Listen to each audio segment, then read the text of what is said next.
Today, in Audiobooks for me, we are going to listen to The Age of Innocence by Edith Wharton. This book is divided in 4 videos. This is Part 1. We hope you enjoy it. Book 1. Chapter 1. On a January evening of the early 70s, Christine Nilsson was singing in Faust at the Academy of Music in New York. Though there was already talk of the erection, in remote metropolitan distances above the 40s, of a new opera house which should compete in costliness and splendor with those of the great European capitals, the world of fashion was still content to reassemble every winter in the shabby red and gold boxes of the sociable old academy. Conservatives cherished it for being small and inconvenient, and thus keeping out the new people, whom New York was beginning to dread and yet be drawn to, and the sentimental clung to it for its historic associations, and the musical for its excellent acoustics, always so problematic a quality in halls built for the hearing of music. It was Madame Nilsson's first appearance that winter, and what the daily press had already learned to describe as an exceptionally brilliant audience had gathered to hear her, transported through the slippery, snowy streets in private broughams, in the spacious family landau, or in the humbler but more convenient brown coupe. To come to the opera in a brown coupe was almost as honorable a way of arriving as in one's own carriage, and departure by the same means had the immense advantage of enabling one, with a playful allusion to democratic principles, to scramble into the first brown conveyance in the line instead of waiting till the cold and gin-congested nose of one's own coachman gleamed under the portico of the academy. It was one of the great livery stableman's most masterly intuitions to have discovered that Americans want to get away from amusement even more quickly than they want to get to it. When Newland Archer opened the door at the back of the club box, the curtain had just gone up on the garden scene. There was no reason why the young man should not have come earlier, for he had dined at 7, alone with his mother and sister, and had lingered afterward over a cigar in the Gothic library with glazed black walnut bookcases and finial-top chairs, which was the only room in the house where Mrs. Archer allowed smoking. But in the first place, New York was a metropolis, and perfectly aware that in metropolises it was not the thing to arrive early at the opera, and what was or was not. The thing played a part as important in Newland Archer's New York as the inscrutable totem terrors that had ruled the destinies of his forefathers thousands of years ago. The second reason for his delay was a personal one. He had dawdled over his cigar because he was at heart a dilettante, and thinking over a pleasure to come often gave him a subtler satisfaction than its realization. This was especially the case when the pleasure was a delicate one, as his pleasures mostly were, and on this occasion the moment he looked forward to was so rare and exquisite in quality that, well, if he had timed his arrival in accord with the prima donna's stage manager, he could not have entered the academy at a more significant moment than just as she was singing, he loves me not, he loves me," and sprinkling the falling daisy petals with notes as clear as dew. She sang, of course, Mama, and not he loves me, since an unalterable and unquestioned law of the musical world required that the German text of French operas, sung by Swedish artists, should be translated into Italian for the clearer understanding of English-speaking audiences. This seemed as natural to Newland Archer as all the other conventions on which his life was molded, such as the duty of using 2 silver-backed brushes with his monogram in blue enamel to part his hair, and of never appearing in society without a flower, preferably a gardenia, in his buttonhole. "Mama, non mama," the prima donna sang, and Mama, with a final burst of love triumphant as she pressed the disheveled Daisy to her lips and lifted her large eyes to the sophisticated countenance of the little brown Faust Capoul, who was vainly trying, in a tight purple velvet doublet and plumed cap, to look as pure and true as his artless victim. Newland Archer, leaning against the wall at the back of the club box, turned his eyes from the stage and scanned the opposite side of the house. Directly facing him was the box of old Mrs. Manson Mingot, whose monstrous obesity had long since made it impossible for her to attend the opera, but who was always represented on fashionable nights by some of the younger members of the family. On this occasion, the front of the box was filled by her daughter-in-law, Mrs. Lovell Mingot, and her daughter, Mrs. Welland, and slightly withdrawn, behind these brocaded matrons, sat a young girl in white, with eyes ecstatically fixed on the stage lovers. As Madame Nilsson's Mama thrilled out above the silent house, the boxes always stopped talking during the Daisy song. A warm pink mounted to the girl's cheek, mantled her brow to the roots of her fair braids, and suffused the young slope of her breast to the line where it met a modest tulle. Tucker fastened with a single gardenia. She dropped her eyes to the immense bouquet of lilies of the valley on her knee, and Newland Archer saw her white-gloved fingertips touch the flowers softly. He drew a breath of satisfied vanity, and his eyes returned to the stage. No expense had been spared on the setting, which was acknowledged to be very beautiful, even by people who shared his acquaintance with the opera houses of Paris and Vienna. The foreground, to the footlights, was covered with emerald green cloth. In the middle distance, symmetrical mounds of woolly green moss, bounded by croquet hoops, formed the base of shrubs shaped like orange trees but studded with large pink and red roses. Gigantic pansies, considerably larger than the roses, and closely resembling the floral pen. Wipers made by female parishioners for fashionable clergymen sprang from the moss beneath the rose trees, and here and there a daisy grafted on a rose branch flowered with a luxuriance prophetic of Mr. Luther Burbank's far-off prodigies. In the center of this enchanted garden, Madame Nilsson, in white cashmere, slashed with pale blue satin, a reticule dangling from a blue girdle, and large yellow braids, carefully disposed on each side of her muslin chemisette, listened with downcast eyes to Monsieur Capoul's impassioned wooing, and affected a guileless incomprehension of his designs whenever by word or glance he persuasively indicated the ground-floor window of the neat brick villa projecting obliquely from the right wing. "The darling," thought Newland Archer, his glance flitting back to the young girl with the lilies of the valley.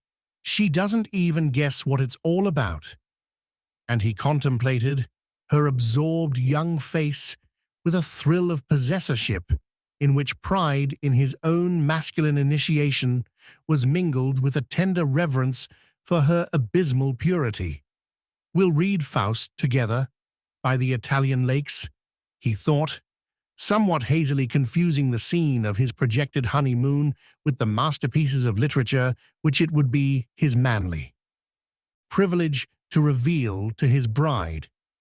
It was only that afternoon that May Welland had let him guess that she cared, New York's consecrated phrase of maiden avowal, and already his imagination, leaping ahead of the engagement ring, the betrothal kiss, and the march from Lohengrin, pictured her at his side in some scene of old European witchery. He did not in the least wish the future Mrs. Newland Archer to be a simpleton. He meant her, thanks to his enlightening companionship, to develop a social tact and readiness of wit, enabling her to hold her own with the most popular married women of the youngest set.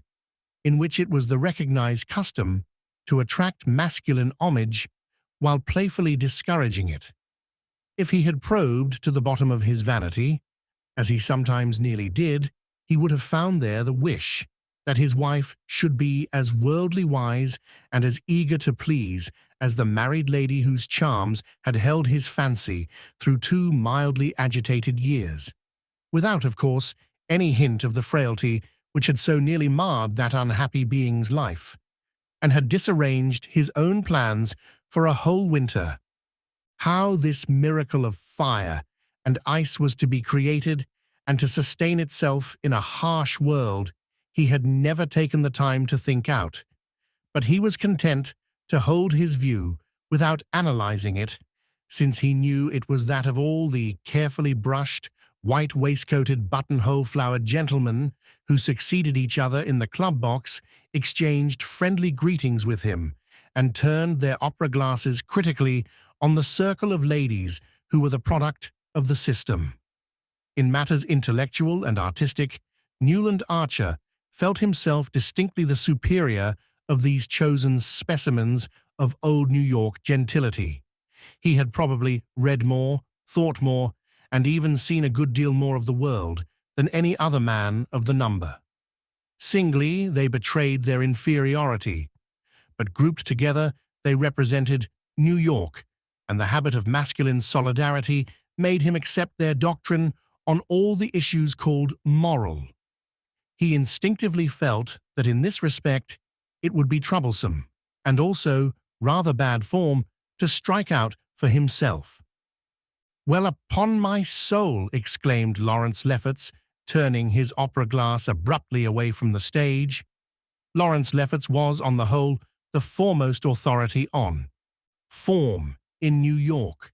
He had probably devoted more time than anyone else to the study of this intricate and fascinating question, but study alone could not account for his complete and easy competence.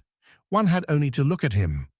From the slant of his bald forehead and the curve of his beautiful fair moustache to the long, patent leather feet at the other end of his lean and elegant person, to feel that the knowledge of form must be congenital in anyone who knew how to wear such good clothes so carelessly and carry such height with so much lounging grace.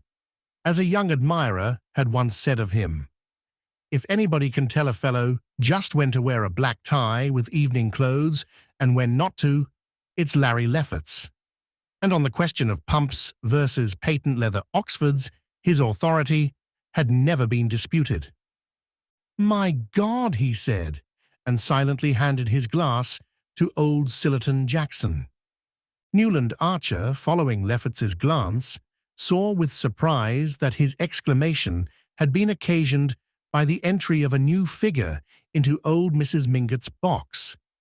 It was that of a slim young woman, a little less tall than May Welland, with brown hair growing in close curls about her temples and held in place by a narrow band of diamonds.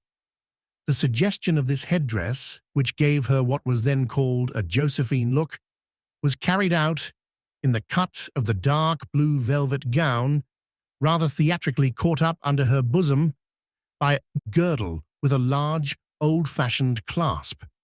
The wearer of this unusual dress, who seemed quite unconscious of the attention it was attracting, stood a moment in the center of the box, discussing with Mrs. Welland the propriety of taking the latter's place in the front right-hand corner.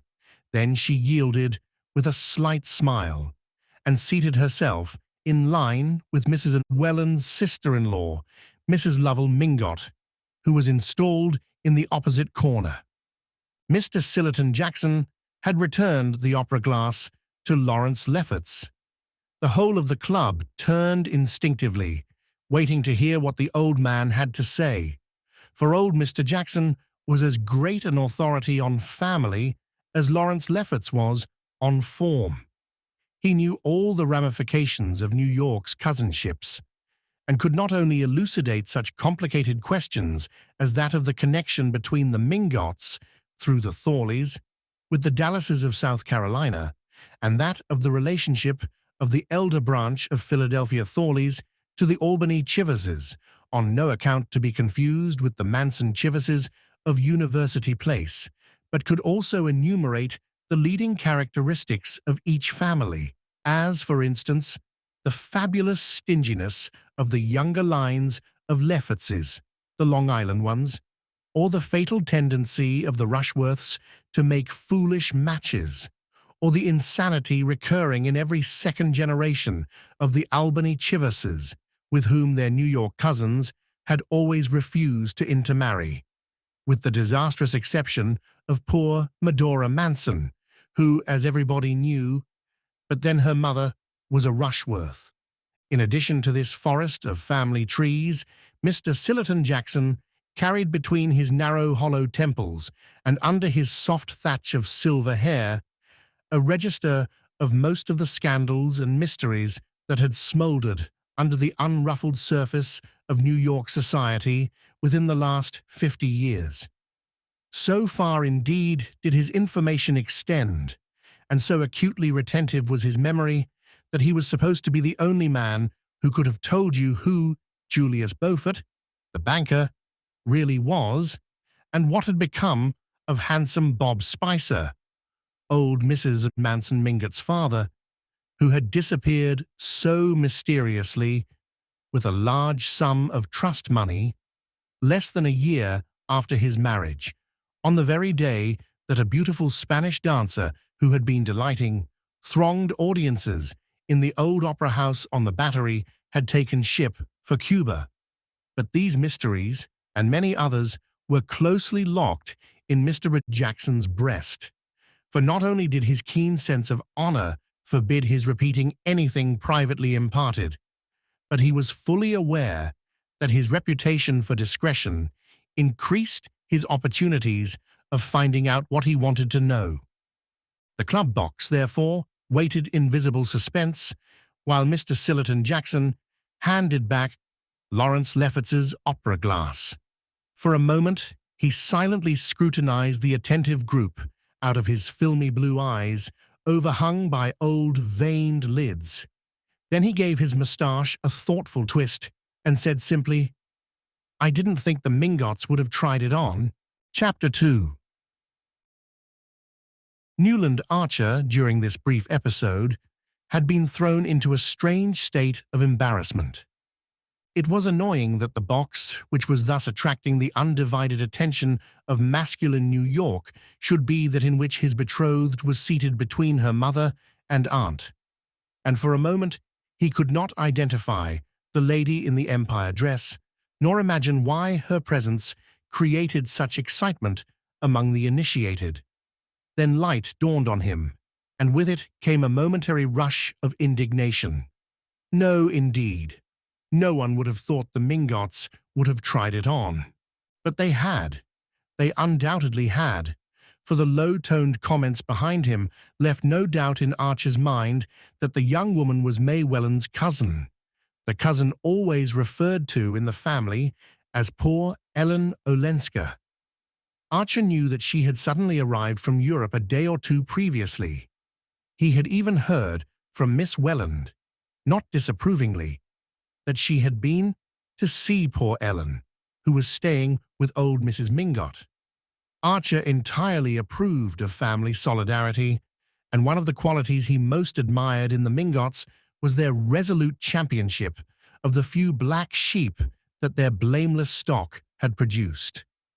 There was nothing mean or ungenerous in the young man's heart, and he was glad that his future wife should not be restrained by false prudery from being kind, in private, to her unhappy cousin. But to receive Countess Olenska in the family circle was a different thing from producing her in public, at the opera of all places, and in the very box with the young girl whose engagement to him, Newland Archer, was to be announced within a few weeks. No, he felt as old Sillerton Jackson felt. He did not think the Mingotts would have tried it on. He knew, of course, that whatever man dared, within Fifth Avenue's limits, that old Mrs. Manson Mingott, the matriarch of the line, would dare. He had always admired the high and mighty old lady, who, in spite of having been only Catherine Spicer of Staten Island, with a father mysteriously discredited and neither money nor position enough to make people forget it, had allied herself with the head of the wealthy Mingot line, married two of her daughters to foreigners, an Italian marquis and an English banker, and put the crowning touch to her audacities by building a large house of pale cream-colored stone, when brown sandstone seemed as much the only wear as a frock-coat in the afternoon, in an inaccessible wilderness near the Central Park. Old Mrs. Mingot's foreign daughters had become a legend. They never came back to see their mother, and the latter being, like many persons of active mind and dominating will, sedentary and corpulent in her habit, had philosophically remained at home. But the cream-colored house, supposed to be modelled on the private hotels of the Parisian aristocracy, was there as a visible proof of her moral courage, and she throned in it, among pre-revolutionary furniture and souvenirs of the Tuileries of Louis Napoleon, where she had shone, in her middle age, as placidly as if there were nothing peculiar in living above 34th Street, or in having French windows that opened like doors instead of sashes that pushed up. Every one, including Mr. Sillerton Jackson, was agreed that old Catherine had never had beauty, a gift which, in the eyes of New York, justified every success and excused a certain number of failings. Unkind people said that, like her imperial namesake, she had won her way to success by strength of will and hardness of heart, and a kind of haughty effrontery that was somehow justified by the extreme decency and dignity of her private life. Mr. Manson Mingott had died when she was only 28, and had tied up the money with an additional caution born of the general distrust of the Spicers. But his bold young widow went her way fearlessly, mingled freely in foreign society, married her daughters in heaven, knew what corrupt and fashionable circles, hobnobbed with dukes and ambassadors, associated familiarly with papists, entertained opera singers, and was the intimate friend of Madame Taglioni. And all the while, as Sillerton Jackson was the first to proclaim, there had never been a breath on her reputation, the only respect he always added in which she differed from the earlier Catherine. Mrs. Manson Mingott had long since succeeded in untying her husband's fortune, and had lived in affluence for half a century. But memories of her early straits had made her excessively thrifty, and though, when she bought a dress or a piece of furniture, she took care that it should be of the best, she could not bring herself to spend much on the transient pleasures of the table. Therefore, for totally different reasons, her food was as poor as Mrs. Archer's, and her wines did nothing to redeem it. Her relatives considered that the penury of her table discredited the Mingott name, which had always been associated with good living.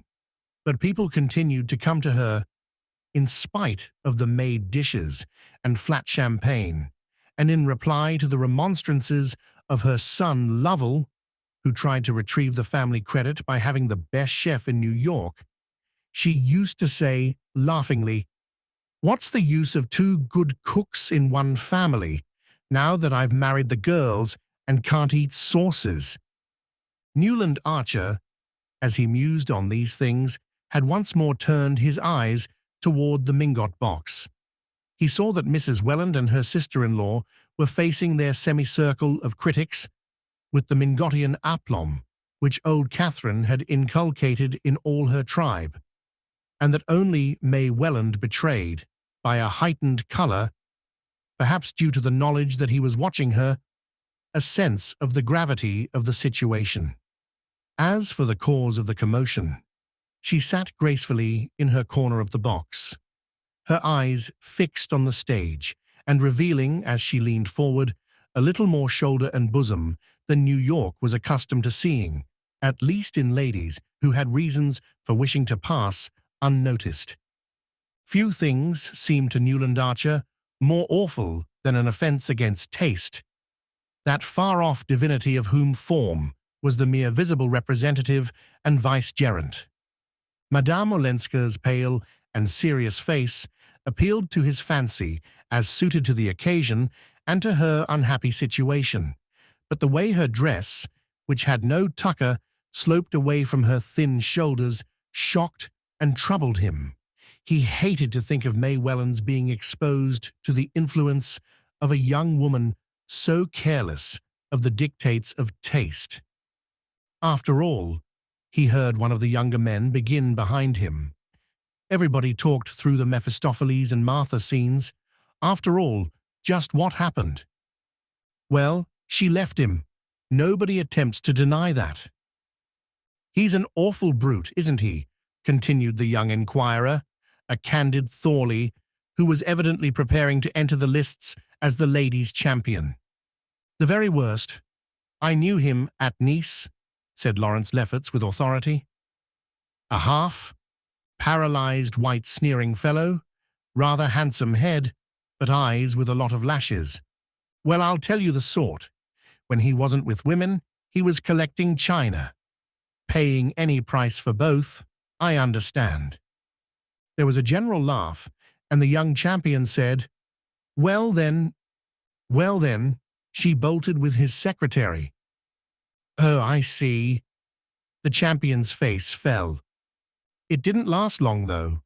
I heard of her a few months later living alone in Venice. I believe Lovell Mingott went out to get her. He said she was desperately unhappy. That's all right. But this parading her at the opera's another thing. Perhaps, young Thorley hazarded, she's too unhappy to be left at home. This was greeted with an irreverent laugh, and the youth blushed deeply and tried to look as if he had meant to insinuate what knowing people called a double entendre.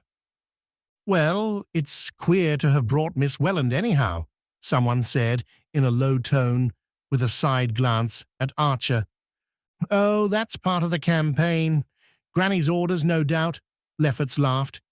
When the old lady does a thing, she does it thoroughly. The act was ending, and there was a general stir in the box. Suddenly, Newland Archer felt himself impelled to decisive action. The desire to be the first man to enter Mrs. Mingott's box, to proclaim to the waiting world his engagement to May Welland, and to see her through whatever difficulties her cousin's anomalous situation might involve her in. This impulse had abruptly overruled all scruples and hesitations and sent him hurrying through the red corridors to the farther side of the house. As he entered the box, his eyes met Miss Welland's, and he saw that she had instantly understood his motive, though the family dignity which both considered so high a virtue would not permit her to tell him so. The persons of their world lived in an atmosphere of faint implications and pale delicacies, and the fact that he and she understood each other without a word seemed to the young man to bring them nearer than any explanation would have done. Her eyes said, "You see why Mamma brought me," and his answered, "I would not, for the world, have had you stay away." "You know my niece, Countess Olenska?" Mrs. Welland inquired as she shook hands with her future son-in-law. Archer bowed without extending his hand, as was the custom on being introduced to a lady, and Ellen Olenska bent her head slightly, keeping her own pale-gloved hands clasped on her huge fan of eagle feathers. Having greeted Mrs. Lovell Mingott, a large blonde lady in creaking satin, he sat down beside his betrothed and said in a low tone, "I hope you've told Madame Olenska that we're engaged. I want everybody to know. I want you to let me announce it this evening, at the ball." Miss Welland's face grew rosy as the dawn, and she looked at him with radiant eyes. "If you can persuade Mamma," she said, "but why should we change what is already settled?" He made no answer, but that which his eyes returned, and she added still more confidently, smiling, Tell my cousin yourself. I give you leave. She says she used to play with you when you were children." She made way for him by pushing back her chair, and promptly, and a little ostentatiously, with the desire that the whole house should see what he was doing, Archer seated himself at the Countess Olenska's side.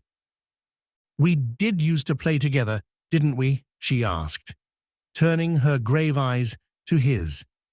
"You were a horrid boy, and kissed me once behind a door, but it was your cousin, Vandy Newland, who never looked at me, that I was in love with." Her glance swept the horse, shoe curve of boxes.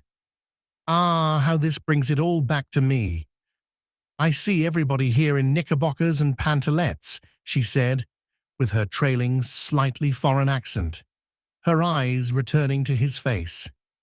Agreeable as their expression was, the young man was shocked that they should reflect so unseemly a picture of the august tribunal before which, at that very moment, her case was being tried. Nothing could be in worse taste than misplaced flippancy, and he answered somewhat stiffly, "Yes, you have been away a very long time." "Oh, centuries and centuries, so long," she said, "that I'm sure I'm dead and buried, and this dear old place is heaven," which, for reasons he could not define, struck Newland Archer as an even more disrespectful way of describing New York society. Chapter 3. It invariably happened in the same way. Mrs. Julius Beaufort, on the night of her annual ball, never failed to appear at the opera. Indeed, she always gave her ball on an opera night in order to emphasize her complete superiority to household cares and her possession of a staff of servants competent to organize every detail of the entertainment in her absence. The Beauforts' house was one of the few in New York that possessed a ballroom. It antedated even Mrs. Manson Mingott's and the Headley Chiverses, and at a time when it was beginning to be thought provincial to put a crash over the drawing-room floor and move the furniture upstairs, the possession of a ballroom that was used for no other purpose and left for 364 days of the year to shuttered darkness, with its gilt chairs stacked in a corner and its chandelier in a bag. This undoubted superiority was felt to compensate for whatever was regrettable in the Beaufort past. Mrs. Archer, who was fond of coining her social philosophy into axioms, had once said, "We all have our pet common people," and though the phrase was a daring one, its truth was secretly admitted in many an exclusive bosom. But the Beauforts were not exactly common. Some people said they were even worse. Mrs. Beaufort belonged indeed to one of America's most honored families.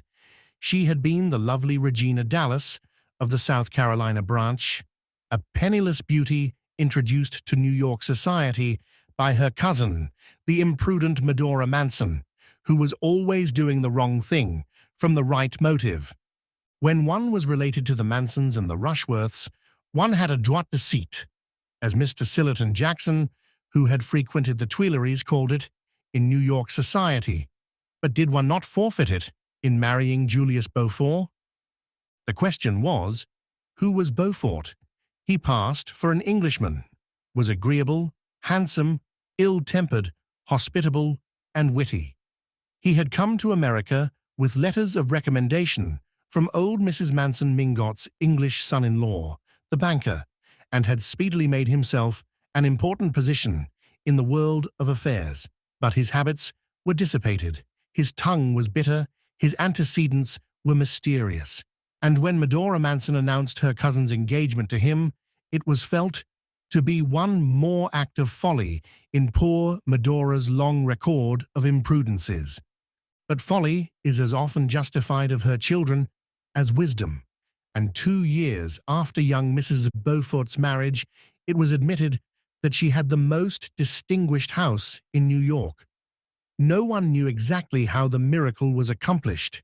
She was indolent, passive, the caustic even called her dull, but dressed like an idol, hung with pearls, growing younger and blonder and more beautiful each year, she throned in Mr. Beaufort's heavy brownstone palace and drew all the world there without lifting her jeweled little finger. The knowing people said it was Beaufort himself who trained the servants, taught the chef new dishes, told the gardeners what hothouse flowers to grow for the dinner table and the drawing rooms, selected the guests, brewed the after-dinner punch, and dictated the little notes his wife wrote to her friends. If he did, these domestic activities were privately performed, and he presented to the world the appearance of a careless and hospitable millionaire strolling into his own drawing room with the detachment of an invited guest and saying, "My wife's gloxinias are a marvel, aren't they? I believe she gets them out from Kew."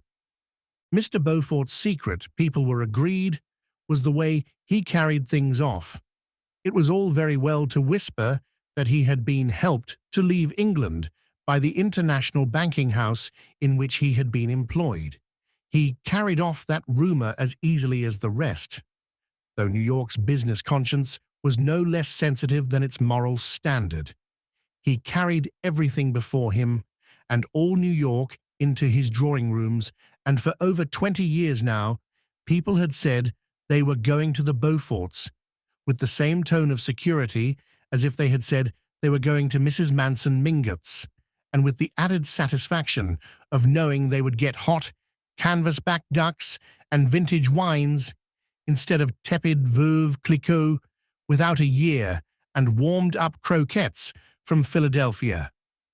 Mrs. Beaufort, then, had as usual appeared in her box just before the Jules song, and when, again as usual, she rose at the end of the third act, drew her opera cloak about her lovely shoulders, and disappeared, New York knew that meant that half an hour later the ball would begin.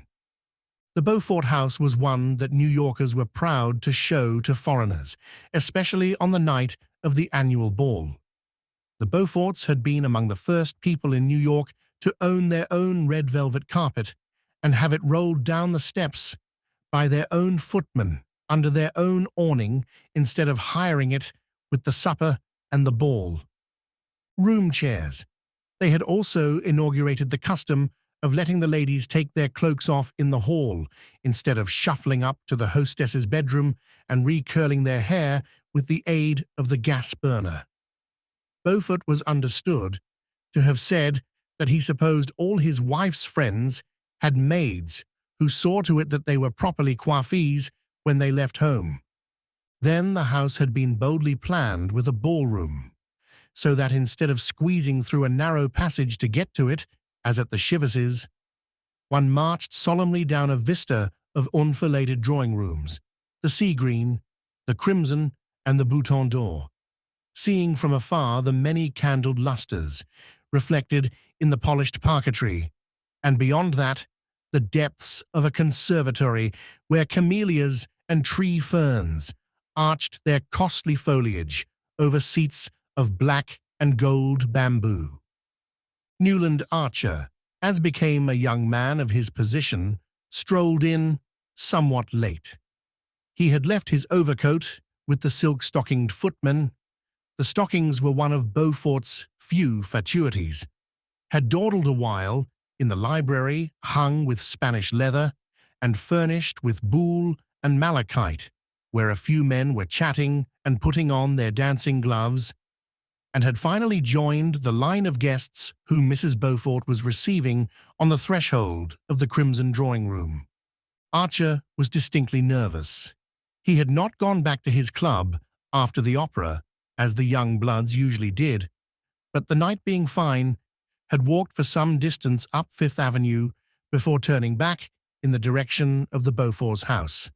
He was definitely afraid that the Mingotts might be going too far, that in fact they might have Granny Mingott's orders to bring the Countess Olenska to the ball.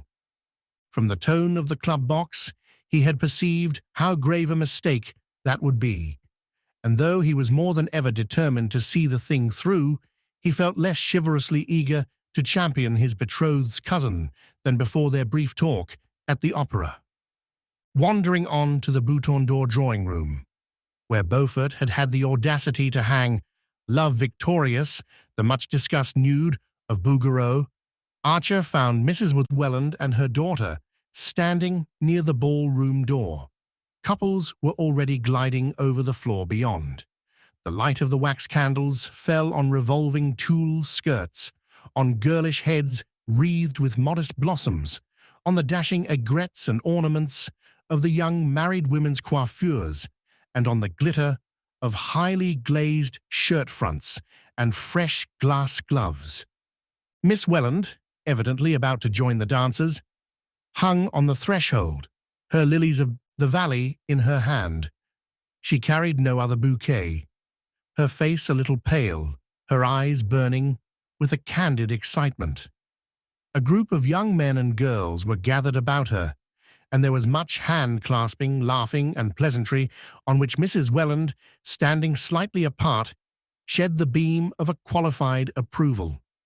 It was evident that Miss Welland was in the act of announcing her engagement, while her mother affected the air of parental reluctance considered suitable to the occasion. Archer paused a moment. It was at his express wish that the announcement had been made, and yet it was not thus that he would have wished to have his happiness known. To proclaim it in the heat and noise of a crowded ballroom was to rob it of the fine bloom of privacy which should belong to things nearest the heart. His joy was so deep that this blurring of the surface left its essence untouched. But he would have liked to keep the surface pure too. It was something of a satisfaction to find that May Welland shared this feeling. Her eyes fled to his beseechingly, and their look said, "Remember, we're doing this because it's right." No appeal could have found a more immediate response in Archer's breast, but he wished that the necessity of their action had been represented by some ideal reason, and not simply by poor Ellen Olenska. The group about Miss Welland made way for him with significant smiles, and after taking his share of the felicitations, he drew his betrothed into the middle of the ballroom floor and put his arm about her waist. "Now we shan't have to talk," he said, smiling into her candid eyes as they floated away on the soft waves of the blue Danube. She made no answer. Her lips trembled into a smile, but the eyes remained distant and serious, as if bent on some ineffable vision. "Dear," Archer whispered, pressing her to him. It was borne in on him that the first hours of being engaged, even if spent in a ball-room, had in them something grave and sacramental.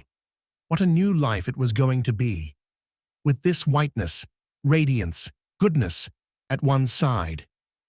The dance over, the two, as became an affianced couple, wandered into the conservatory, and sitting behind a tall screen of tree ferns and camellias, Newland pressed her gloved hand to his lips.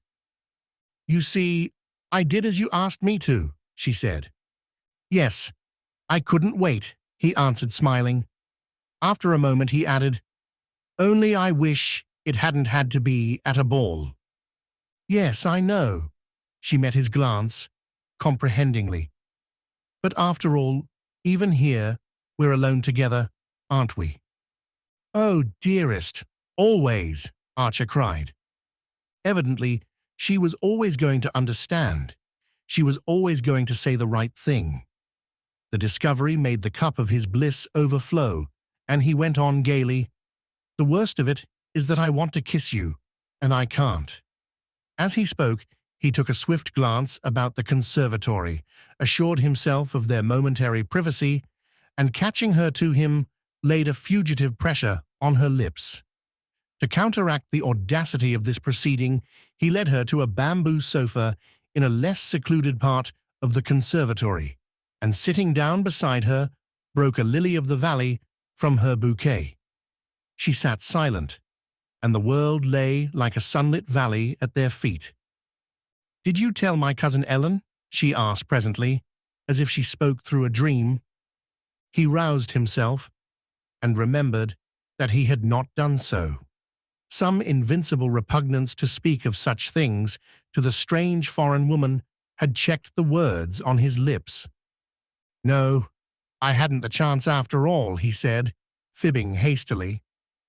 "Ah," she looked disappointed, but gently resolved on gaining her point. "You must then, for I didn't either. And I shouldn't like her to think—" "Of course not, but aren't you after all the person to do it?" She pondered on this. "If I'd done it at the right time, yes. But now that there's been a delay, I think you must explain that I'd asked you to tell her at the opera, before our speaking about it to everybody here. Otherwise she might think I had forgotten her. You see, she's one of the family, and she's been away so long that she's rather sensitive." Archer looked at her glowingly. "Dear and great angel, of course I'll tell her." He glanced a trifle apprehensively toward the crowded ballroom. "But I haven't seen her yet. Has she come?" "No. At the last minute, she decided not to." "At the last minute?" he echoed, betraying his surprise that she should ever have considered the alternative possible. "Yes. She's awfully fond of dancing," the young girl answered simply. But suddenly she made up her mind that her dress wasn't smart enough for a ball, though we thought it so lovely, and so my aunt had to take her home. "Oh, well," said Archer, with happy indifference. Nothing about his betrothed pleased him more than her resolute determination to carry to its utmost limit that ritual of ignoring the unpleasant in which they had both been brought up.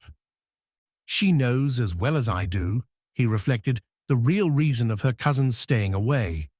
But I shall never let her see by the least sign that I am conscious of there being a shadow of a shade on poor Ellen Olenska's reputation."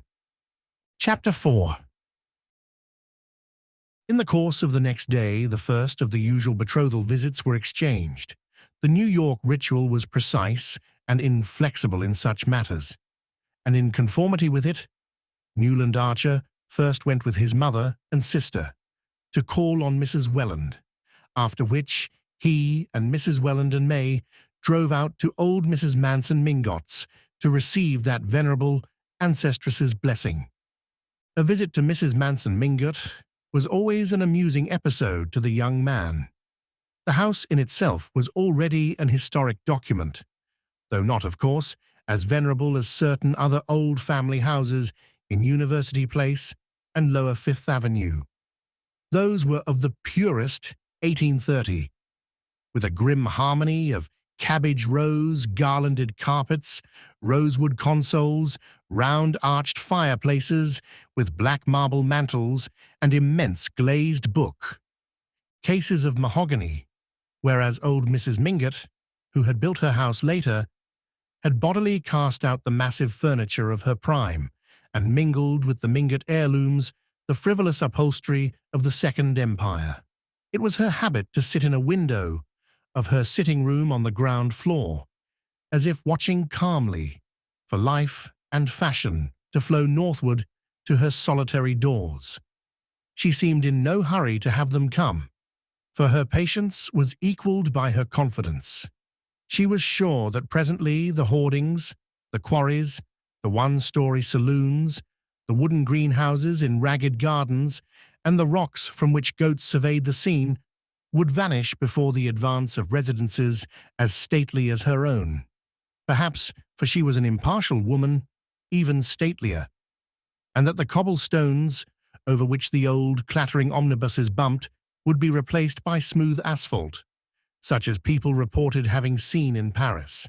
Meanwhile, as everyone she cared to see came to her, and she could fill her rooms as easily as the Beauforts and without adding a single item to the menu of her suppers, she did not suffer from her geographic isolation. The immense accretion of flesh, which had descended on her in middle life, like a flood of lava on a doomed city, had changed her from a plump, active little woman with a neatly turned foot and ankle into something as vast and august as a natural phenomenon. She had accepted this submergence as philosophically as all her other trials, and now, in extreme old age, was rewarded by presenting to her mirror an almost unwrinkled expanse of firm pink and white flesh, in the center of which the traces of a small face survived as if awaiting excavation. A flight of smooth double chins led down to the dizzy depths of a still snowy bosom, veiled in snowy muslins that were held in place by a miniature portrait of the late Mr. Mingott, and around and below, wave after wave of black silk surged away over the edges of a capacious armchair with two tiny white hands poised like gulls on the surface of the billows. The burden of Mrs. Manson Mingott's flesh had long since made it impossible for her to go up and downstairs, and with characteristic independence, she had made her reception rooms upstairs and established herself, in flagrant violation of all the New York proprieties, on the ground floor of her house, so that, as you sat in her sitting-room window with her, you caught, through a door that was always open and a looped-back yellow damask portiere, the unexpected vista of a bedroom with a huge low bed, upholstered like a sofa, and a toilet table with frivolous lace flounces and a gilt-framed mirror. Her visitors were startled and fascinated by the foreignness of this arrangement, which recalled scenes in French fiction and architectural incentives to immorality such as the simple American had never dreamed of. That was how women with lovers lived in the wicked old societies, in apartments with all the rooms on one floor, and all the indecent propinquities that their novels described. It amused Newland Archer, who had secretly situated the love scenes of Monsieur de Camors in Mrs. Mingott's bedroom, to picture her blameless life led in the stage setting of adultery. But he said to himself, with considerable admiration, that if a lover had been what she wanted, the intrepid woman would have had him too. To the general relief, the Countess Olenska was not present in her grandmother's drawing room during the visit of the betrothed couple. Mrs. Mingott said she had gone out, which, on a day of such glaring sunlight and at the shopping hour, seemed in itself an indelicate thing for a compromised woman to do. But at any rate, it spared them the embarrassment of her presence, and the faint shadow that her unhappy past might seem to shed on their radiant future. The visit went off successfully, as was to have been expected. Old Mrs. Mingott was delighted with the engagement, which, being long foreseen by watchful relatives, had been carefully passed upon in family council, and the engagement ring, a large, thick sapphire set in invisible claws, met with her unqualified admiration. "It's the new setting. Of course it shows the stone beautifully, but it looks a little bare to old-fashioned eyes," Mrs. Welland had explained, with a conciliatory side glance at her future son-in-law. "Old-fashioned eyes? I hope you don't mean mine, my dear." "I like all the novelties," said the ancestress, lifting the stone to her small, bright orbs, which no glasses had ever disfigured. "Very handsome," she added, returning the jewel. "Very liberal. In my time, a cameo set in pearls was thought sufficient. But it's the hand that sets off the ring, isn't it, my dear Mr. Archer?" And she waved one of her tiny hands, with small pointed nails and rolls of aged fat encircling the wrist like ivory bracelets. "Mine was modelled in Rome by the great Ferrigiani. You should have May's done. No doubt he'll have it done, my child. Her hand is large. It's these modern sports that spread the joints, but the skin is white. And when's the wedding to be?" She broke off, fixing her eyes on Archer's face. "Oh," Mrs. Welland murmured, while the young man, smiling at his betrothed, replied, "As soon as ever it can, if only you'll back me up, Mrs. Mingott. We must give them time to get to know each other a little better, Mamma," Mrs. Welland interposed with the proper affectation of reluctance, to which the ancestress rejoined, "Know each other? Fiddlesticks. Everybody in New York has always known everybody. Let the young man have his way, my dear. Don't wait till the bubble's off the wine. Marry them before Lent. I may catch pneumonia any winter now, and I want to give the wedding breakfast." These successive statements were received with the proper expressions of amusement, incredulity, and gratitude, and the visit was breaking up in a vein of mild pleasantry when the door opened to admit the Countess Olenska, who entered in bonnet and mantle, followed by the unexpected figure of Julius Beaufort. There was a cousinly murmur of pleasure between the ladies, and Mrs. Mingott held out Ferrigiani's model to the banker. "Ha, Beaufort, this is a rare favor." She had an odd foreign way of addressing men by their surnames. "Thanks, I wish it might happen oftener," said the visitor in his easy, arrogant way. "I'm generally so tied down, but I met the Countess Ellen in Madison Square, and she was good enough to let me walk home with her." "Ah, I hope the house will be gayer now that Ellen's here," cried Mrs. Mingott with a glorious effrontery. Sit down, Beaufort. Push up the yellow armchair. Now I've got you, I want a good gossip. I hear your ball was magnificent, and I understand you invited Mrs. Lemuel Struthers. Well, I've a curiosity to see the woman myself." She had forgotten her relatives, who were drifting out into the hall under Ellen Olenska's guidance. Old Mrs. Mingott had always professed a great admiration for Julius Beaufort, and there was a kind of kinship in their cool, domineering way and their shortcuts through the conventions. Now she was eagerly curious to know what had decided the Beauforts to invite, for the first time, Mrs. Lemuel Struthers, the widow of Struthers's shoe polish, who had returned the previous year from a long initiatory sojourn in Europe to lay siege to the tight little citadel of New York. "Of course, if you and Regina invite her, the thing is settled. Well, we need new blood and new money, and I hear she's still very good looking," the carnivorous old lady declared. In the hall, while Mrs. Welland and May drew on their furs, Archer saw that the Countess Olenska was looking at him with a faintly questioning smile. "Of course you know already." "About May and me," he said, answering her look with a shy laugh. "She scolded me for not giving you the news last night at the opera. I had her orders to tell you that we were engaged, but I couldn't, in that crowd."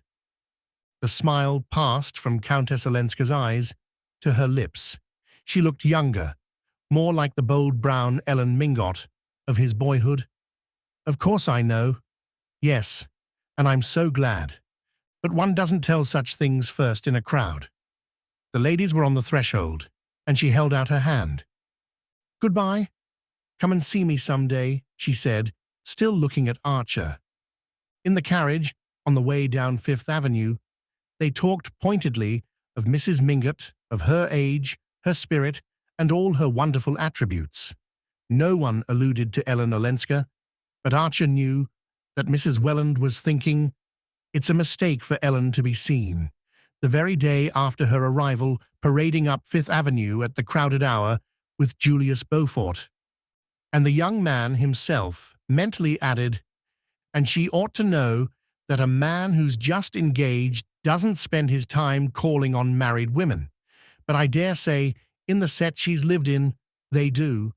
They never do anything else." And in spite of the cosmopolitan views on which he prided himself, he thanked heaven that he was a New Yorker and about to ally himself with one of his own kind. Chapter 5. The next evening, old Mr. Sillerton Jackson came to dine with the Archers. Mrs. Archer was a shy woman and shrank from society, but she liked to be well informed as to its doings. Her old friend, Mr. Sillerton Jackson, applied to the investigation of his friend's affairs the patience of a collector and the science of a naturalist, and his sister, Miss Sophie Jackson, who lived with him and was entertained by all the people who could not secure her much-sought-after brother, brought home bits of minor gossip that filled out usefully the gaps in his picture. Therefore, whenever anything happened that Mrs. Archer wanted to know about, she asked Mr. Jackson to dine, and as she honored few people with her invitations, and as she and her daughter Janie were an excellent audience, Mr. Jackson usually came himself instead of sending his sister. If he could have dictated all the conditions, he would have chosen the evenings when Newland was out, not because the young man was uncongenial to him. The two got on capitally at their club, but because the old anecdotist sometimes felt, on Newland's part, a tendency to weigh his evidence that the ladies of the family never showed.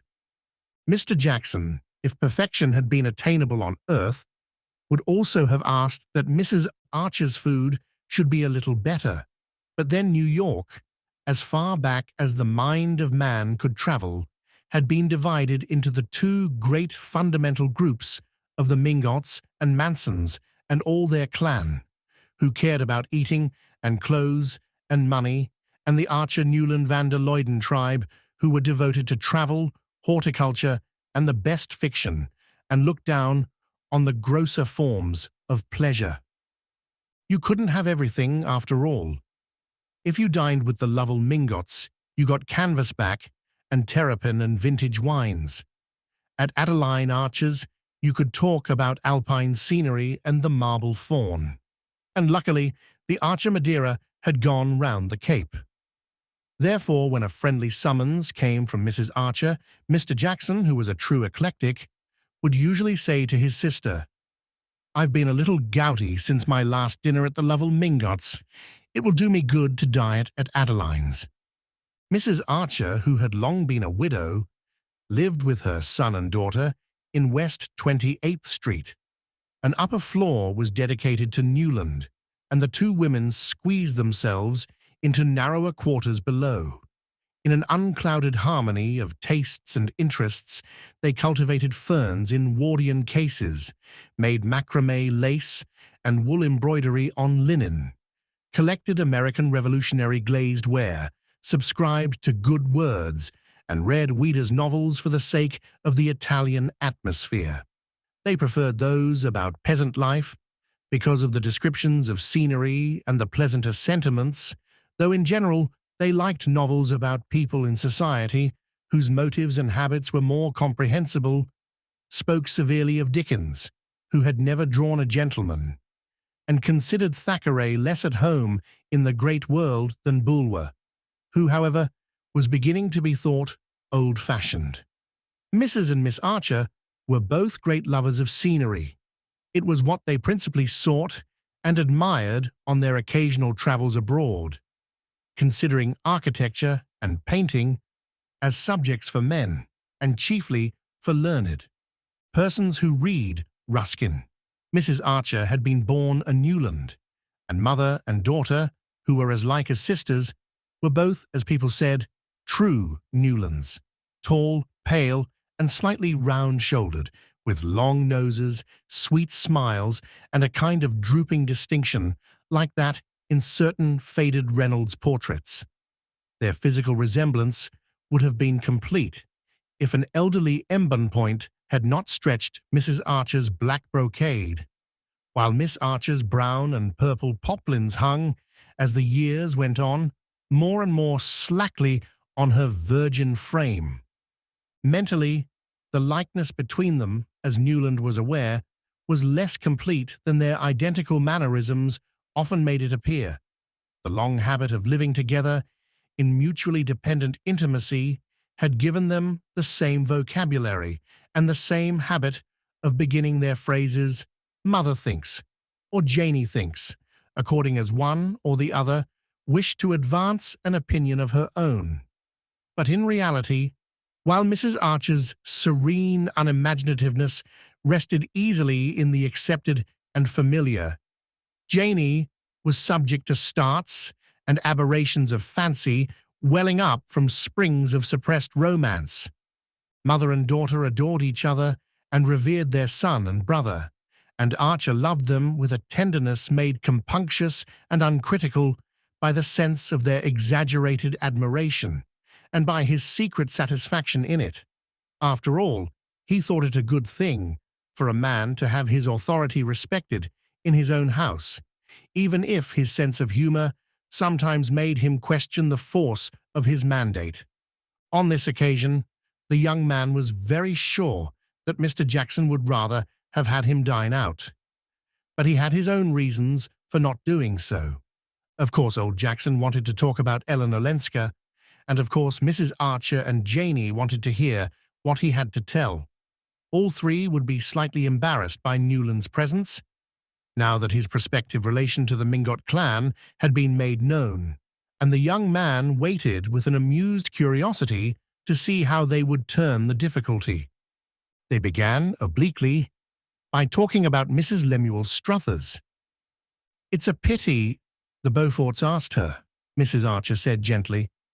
"But then, Regina always does what he tells her, and Beaufort—" "Certain nuances escape Beaufort," said Mr. Jackson, cautiously inspecting the broiled shad, and wondering for the 1000th time why Mrs. Archer's cook always burnt the roe to a cinder.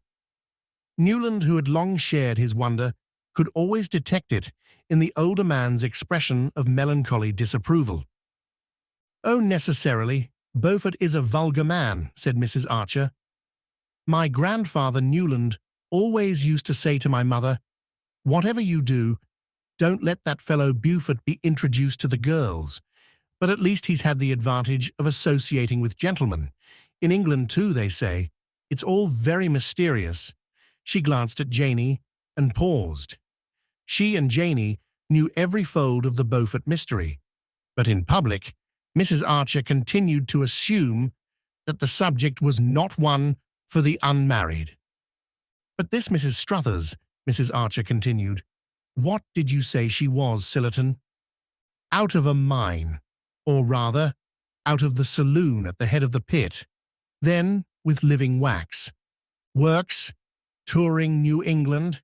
After the police broke that up, they say she lived—" Mr. Jackson in his turn glanced at Janie, whose eyes began to bulge from under her prominent lids. There were still hiatuses for her in Mrs. Struthers's past. Then Mr. Jackson continued, and Archer saw he was wondering why no one had told the butler never to slice cucumbers with a steel knife. Then Lemuel Struthers came along. They say his advertiser used the girl's head for the shoe polish posters. Her hair's intensely black, you know, the Egyptian style. Anyhow, he eventually married her. There were volumes of innuendo in the way the "eventually" was spaced, and each syllable given its due stress. "Oh, well, at the pass we've come to nowadays, it doesn't matter," said Mrs. Archer indifferently. The ladies were not really interested in Mrs. Struthers just then. The subject of Ellen Olenska was too fresh and too absorbing to them. Indeed, Mrs. Struthers's name had been introduced by Mrs. Archer only that she might presently be able to say, "And Newland's new cousin, Countess Olenska. Was she at the ball, too?" There was a faint touch of sarcasm in the reference to her son, and Archer knew it and had expected it.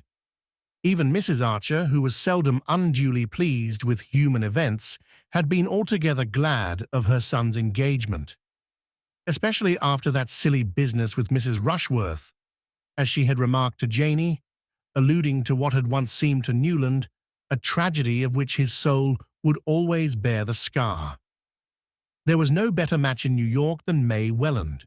Look at the question from whatever point you chose. Of course, such a marriage was only what Newland was entitled to, but young men are so foolish and incalculable, and some women so ensnaring and unscrupulous that it was nothing short of a miracle to see one's only son safe past the Siren Isle and in the haven of a blameless domesticity. All this Mrs. Archer felt, and her son knew she felt, but he knew also that she had been perturbed by the premature announcement of his engagement, or rather, by its cause, and it was for that reason, because on the whole, he was a tender and indulgent master, that he had stayed at home that evening. It's not that I don't approve of the Mingot's esprit de corps, but why Newland's engagement should be mixed up with that Olenska woman's comings and goings, I don't see, Mrs. Archer grumbled to Janey, the only witness of her slight lapses from perfect sweetness. She had behaved beautifully, and in beautiful behavior she was unsurpassed during the call on Mrs. Welland. But Newland knew, and his betrothed doubtless guessed, that all through the visit she and Janey were nervously on the watch for Madame Olenska's possible intrusion, and when they left the house together, she had permitted herself to say to her son, "I'm thankful that Augusta Welland received us alone."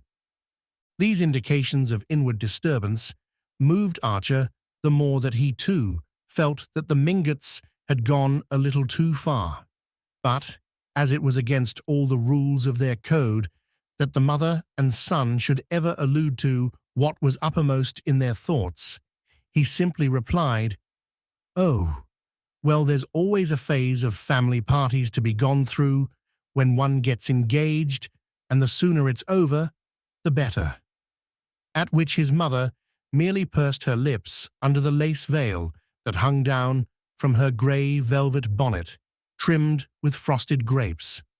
Her revenge, he felt, her lawful revenge, would be to draw Mr. Jackson that evening on the Countess Olenska, and having publicly done his duty as a future member of the Mingot clan, the young man had no objection to hearing the lady discussed in private, except that the subject was already beginning to bore him.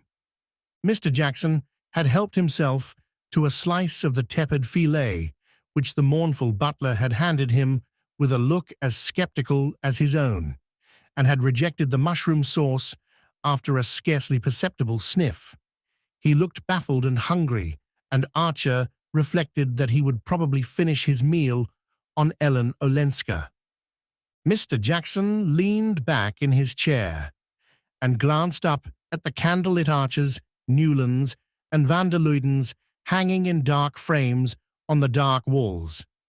"Ah, how your grandfather Archer loved a good dinner, my dear Newland," he said, his eyes on the portrait of a plump, full-chested young man in a stock and a blue coat, with a view of a white-columned country house behind him. "Well, well, well, I wonder what he would have said to all these foreign marriages." Mrs. Archer ignored the allusion to the ancestral cuisine, and Mr. Jackson continued with deliberation.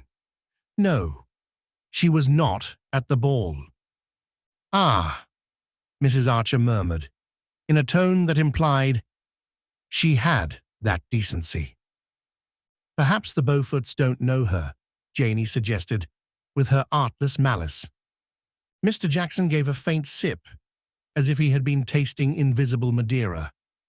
"Mrs. Beaufort may not, but Beaufort certainly does, for she was seen walking up Fifth Avenue this afternoon with him by the whole of New York." "Mercy," moaned Mrs. Archer, evidently perceiving the uselessness of trying to ascribe the actions of foreigners to a sense of delicacy. "I wonder if she wears a round hat or a bonnet in the afternoon," Janey speculated. "At the opera, I know she had on dark blue velvet, perfectly plain and flat, like a nightgown." "Janey," said her mother, and Miss Archer blushed and tried to look audacious. "It was, at any rate, in better taste not to go to the ball," Mrs. Archer continued. A spirit of perversity moved her son to rejoin. "I don't think it was a question of taste with her. May said she meant to go, and then decided that the dress in question wasn't smart enough. Mrs. Archer smiled at this confirmation of her inference. "Poor Ellen," she simply remarked, adding compassionately, "we must always bear in mind what an eccentric bringing up Medora Manson gave her. What can you expect of a girl who was allowed to wear black satin at her coming-out ball?" "Ah, don't I remember her in it," said Mr. Jackson, adding, "Poor girl," in the tone of one who, while enjoying the memory, had fully understood, at the time, what the sight portended. "It's odd," Janey remarked, "that she should have kept such an ugly name as Ellen. I should have changed it to Elaine." She glanced about the table to see the effect of this. Her brother laughed. "Why Elaine?" "I don't know, it sounds more Polish," said Janey, blushing. "It sounds more conspicuous, and that can hardly be what she wishes," said Mrs. Archer, distantly. "Why not?" broke in her son, growing suddenly argumentative. "Why shouldn't she be conspicuous if she chooses? Why should she slink about as if it was she who had disgraced herself? She's poor Ellen, certainly, because she had the bad luck to make a wretched marriage, but I don't see that that's a reason for hiding her head as if she were the culprit." "That, I suppose," said Mr. Jackson speculatively, "is the line the Mingots mean to take." The young man reddened. "I didn't have to wait for their cue, if that's what you mean, sir. Madame Olenska has had an unhappy life. That doesn't make her an outcast." "There are rumors," began Mr. Jackson, glancing at Janey. "Oh, I know. The secretary," the young man took him up. "Nonsense, mother. Janey's grown up. They say, don't they," he went on, "that the secretary helped her to get away from her brute of a husband who kept her practically a prisoner. Well, what if he did? I hope there isn't a man among us who wouldn't have done the same in such a case." Mr. Jackson glanced over his shoulder to say to the sad butler, "Perhaps that's sauce, just a little after all." Then, having helped himself, he remarked, "I'm told she's looking for a house. She means to live here." "I hear she means to get a divorce," said Janey boldly. "I hope she will," Archer exclaimed. The word had fallen like a bombshell in the pure and tranquil atmosphere of the Archer dining room. Mrs. Archer raised her delicate eyebrows in the particular curve that signified the butler, and the young man, himself mindful of the bad taste of discussing such intimate matters in public, hastily branched off into an account of his visit to old Mrs. Mingot. After dinner, according to immemorial custom, Mrs. Archer and Janey trailed their long silk draperies up to the drawing-room, where, while the gentlemen smoked below stairs, they sat beside a carcel lamp with an engraved globe, facing each other across a rosewood work table with a green silk bag under it, and stitched at the two ends of a tapestry band of field flowers destined to adorn an occasional chair in the drawing-room of young Mrs. Newland Archer. While this rite was in progress in the drawing-room, Archer settled Mr. Jackson in an armchair near the fire in the Gothic library and handed him a cigar. Mr. Jackson sank into the armchair with satisfaction, lit his cigar with perfect confidence. It was Newland who bought them, and stretching his thin old ankles to the coals, said, "You say the secretary merely helped her to get away, my dear fellow? Well, he was still helping her a year later then, for somebody met him living at Lausanne together." Newland reddened. "Living together? Well, why not? Who had the right to make her life over if she hadn't? I'm sick of the hypocrisy that would bury alive a woman of her age if her husband prefers to live with harlots." He stopped and turned away angrily to light his cigar. "Women ought to be free as we are," he declared, making a discovery of which he was too irritated to measure the terrific consequences. Mr. Sillerton Jackson stretched his ankles nearer the coals and emitted a sardonic whistle. "Well," he said after a pause, "apparently Count Olenski takes your view, for I never heard of his having lifted a finger to get his wife back." Chapter 6. That evening, after Mr. Jackson had taken himself away and the ladies had retired to their chintz-curtained bedroom, Newland Archer mounted thoughtfully to his own study. A vigilant hand had, as usual, kept the fire alive and the lamp trimmed, and the room, with its rows and rows of books, its bronze and steel statuettes of the fences on the mantelpiece, and its many photographs of famous pictures, looked singularly homelike and welcoming. As he dropped into his armchair near the fire, his eyes rested on a large photograph of May Welland, which the young girl had given him in the first days of their romance, and which had now displaced all the other portraits on the table. With a new sense of awe, he looked at the frank forehead, serious eyes, and gay, innocent mouth of the young creature whose soul's custodian he was to be. That terrifying product of the social system he belonged to and believed in, the young girl who knew nothing and expected everything, looked back at him like a stranger through May Welland's familiar features, and once more it was borne in on him that marriage was not the safe anchorage he had been taught to think, but a voyage on uncharted seas. The case of the Countess Olenska had stirred up old settled convictions and set them drifting dangerously through his mind. His own exclamation, "Women should be free as we are," struck to the root of a problem that it was agreed in his world to regard as non-existent. Nice women, however wronged, would never claim the kind of freedom he meant, and generous-minded men like himself were therefore, in the heat of argument, the more chivalrously ready to concede it to them. Such verbal generosities were in fact only a humbugging disguise of the inexorable conventions that tied things together and bound people down to the old pattern. But here he was pledged to defend on the part of his betrothed's cousin conduct that, on his own wife's part, would justify him in calling down on her all the thunders of church and state. Of course the dilemma was purely hypothetical. Since he wasn't a blackguard Polish nobleman, it was absurd to speculate what his wife's rights would be if he were. But Newland Archer was too imaginative not to feel that, in his case, and May's, the tie might gall for reasons far less gross and palpable. What could he and she really know of each other, since it was his duty, as a decent fellow, to conceal his past from her, and hers, as a marriageable girl, to have no past to conceal? What if, for someone of the subtler reasons that would tell with both of them, they should tire of each other, misunderstand, or irritate each other?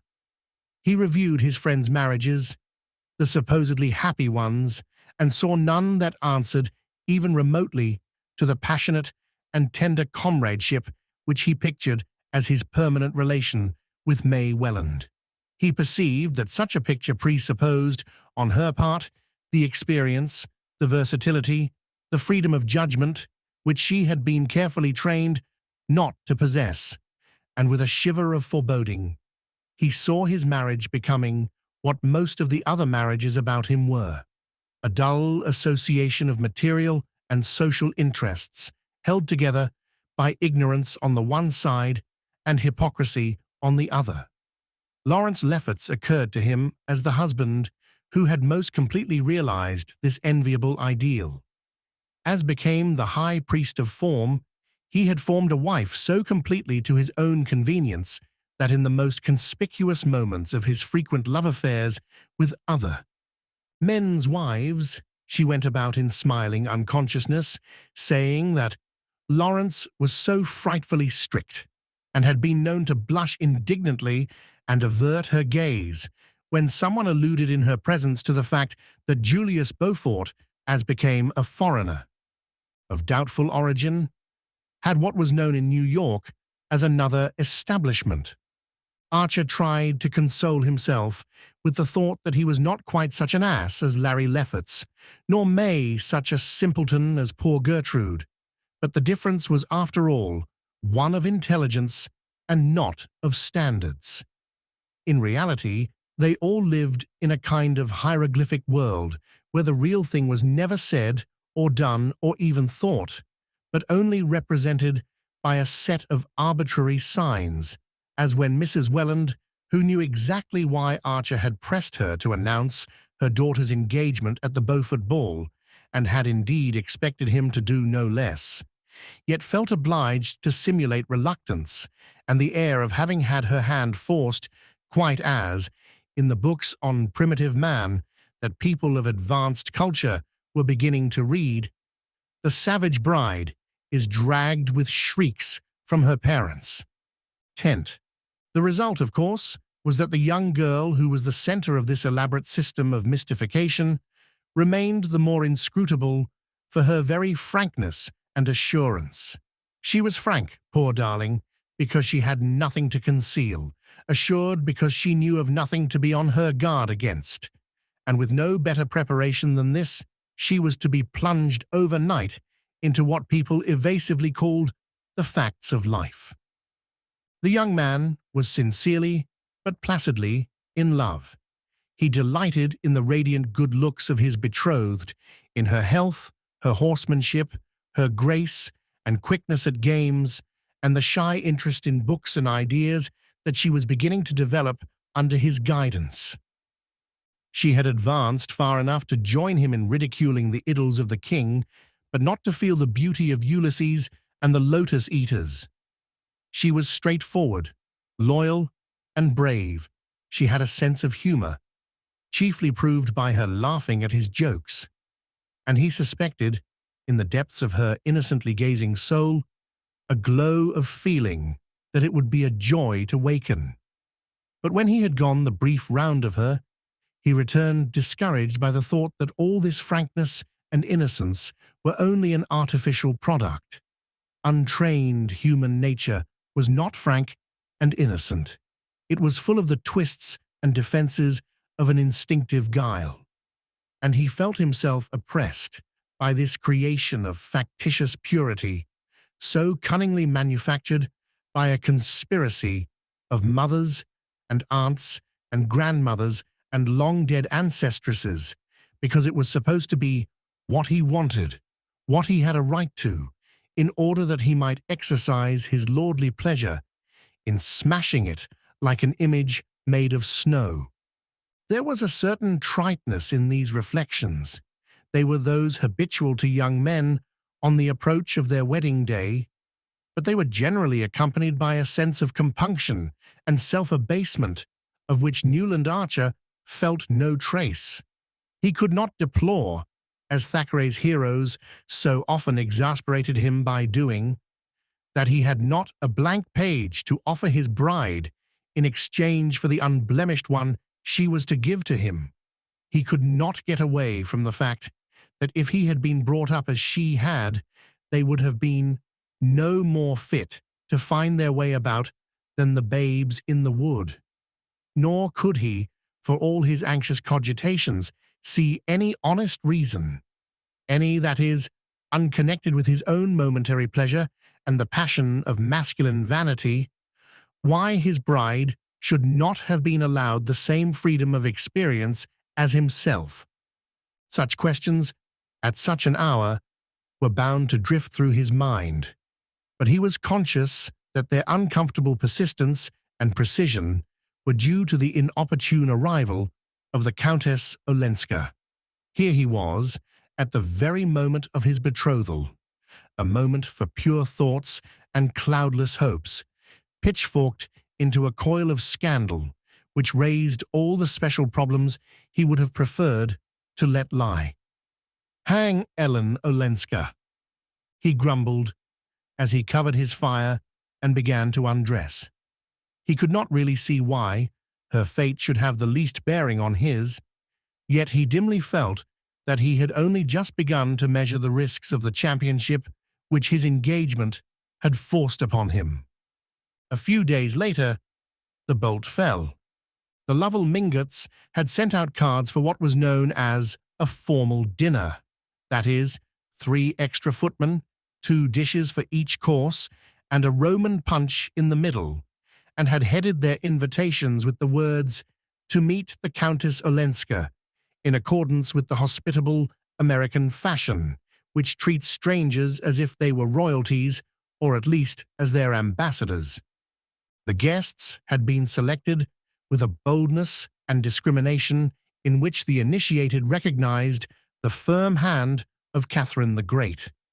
Associated with such immemorial standbys as the Selfridge Merrys, who were asked everywhere because they always had been, the Beauforts, on whom there was a claim of relationship, and Mr. Sillerton Jackson and his sister Sophie, who went wherever her brother told her to, were some of the most fashionable and yet most irreproachable of the dominant young married set.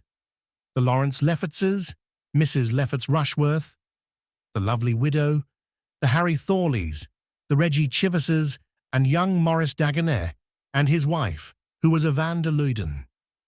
The company indeed was perfectly assorted, since all the members belonged to the little inner group of people who, during the long New York season, disported themselves together daily and nightly with apparently undiminished zest.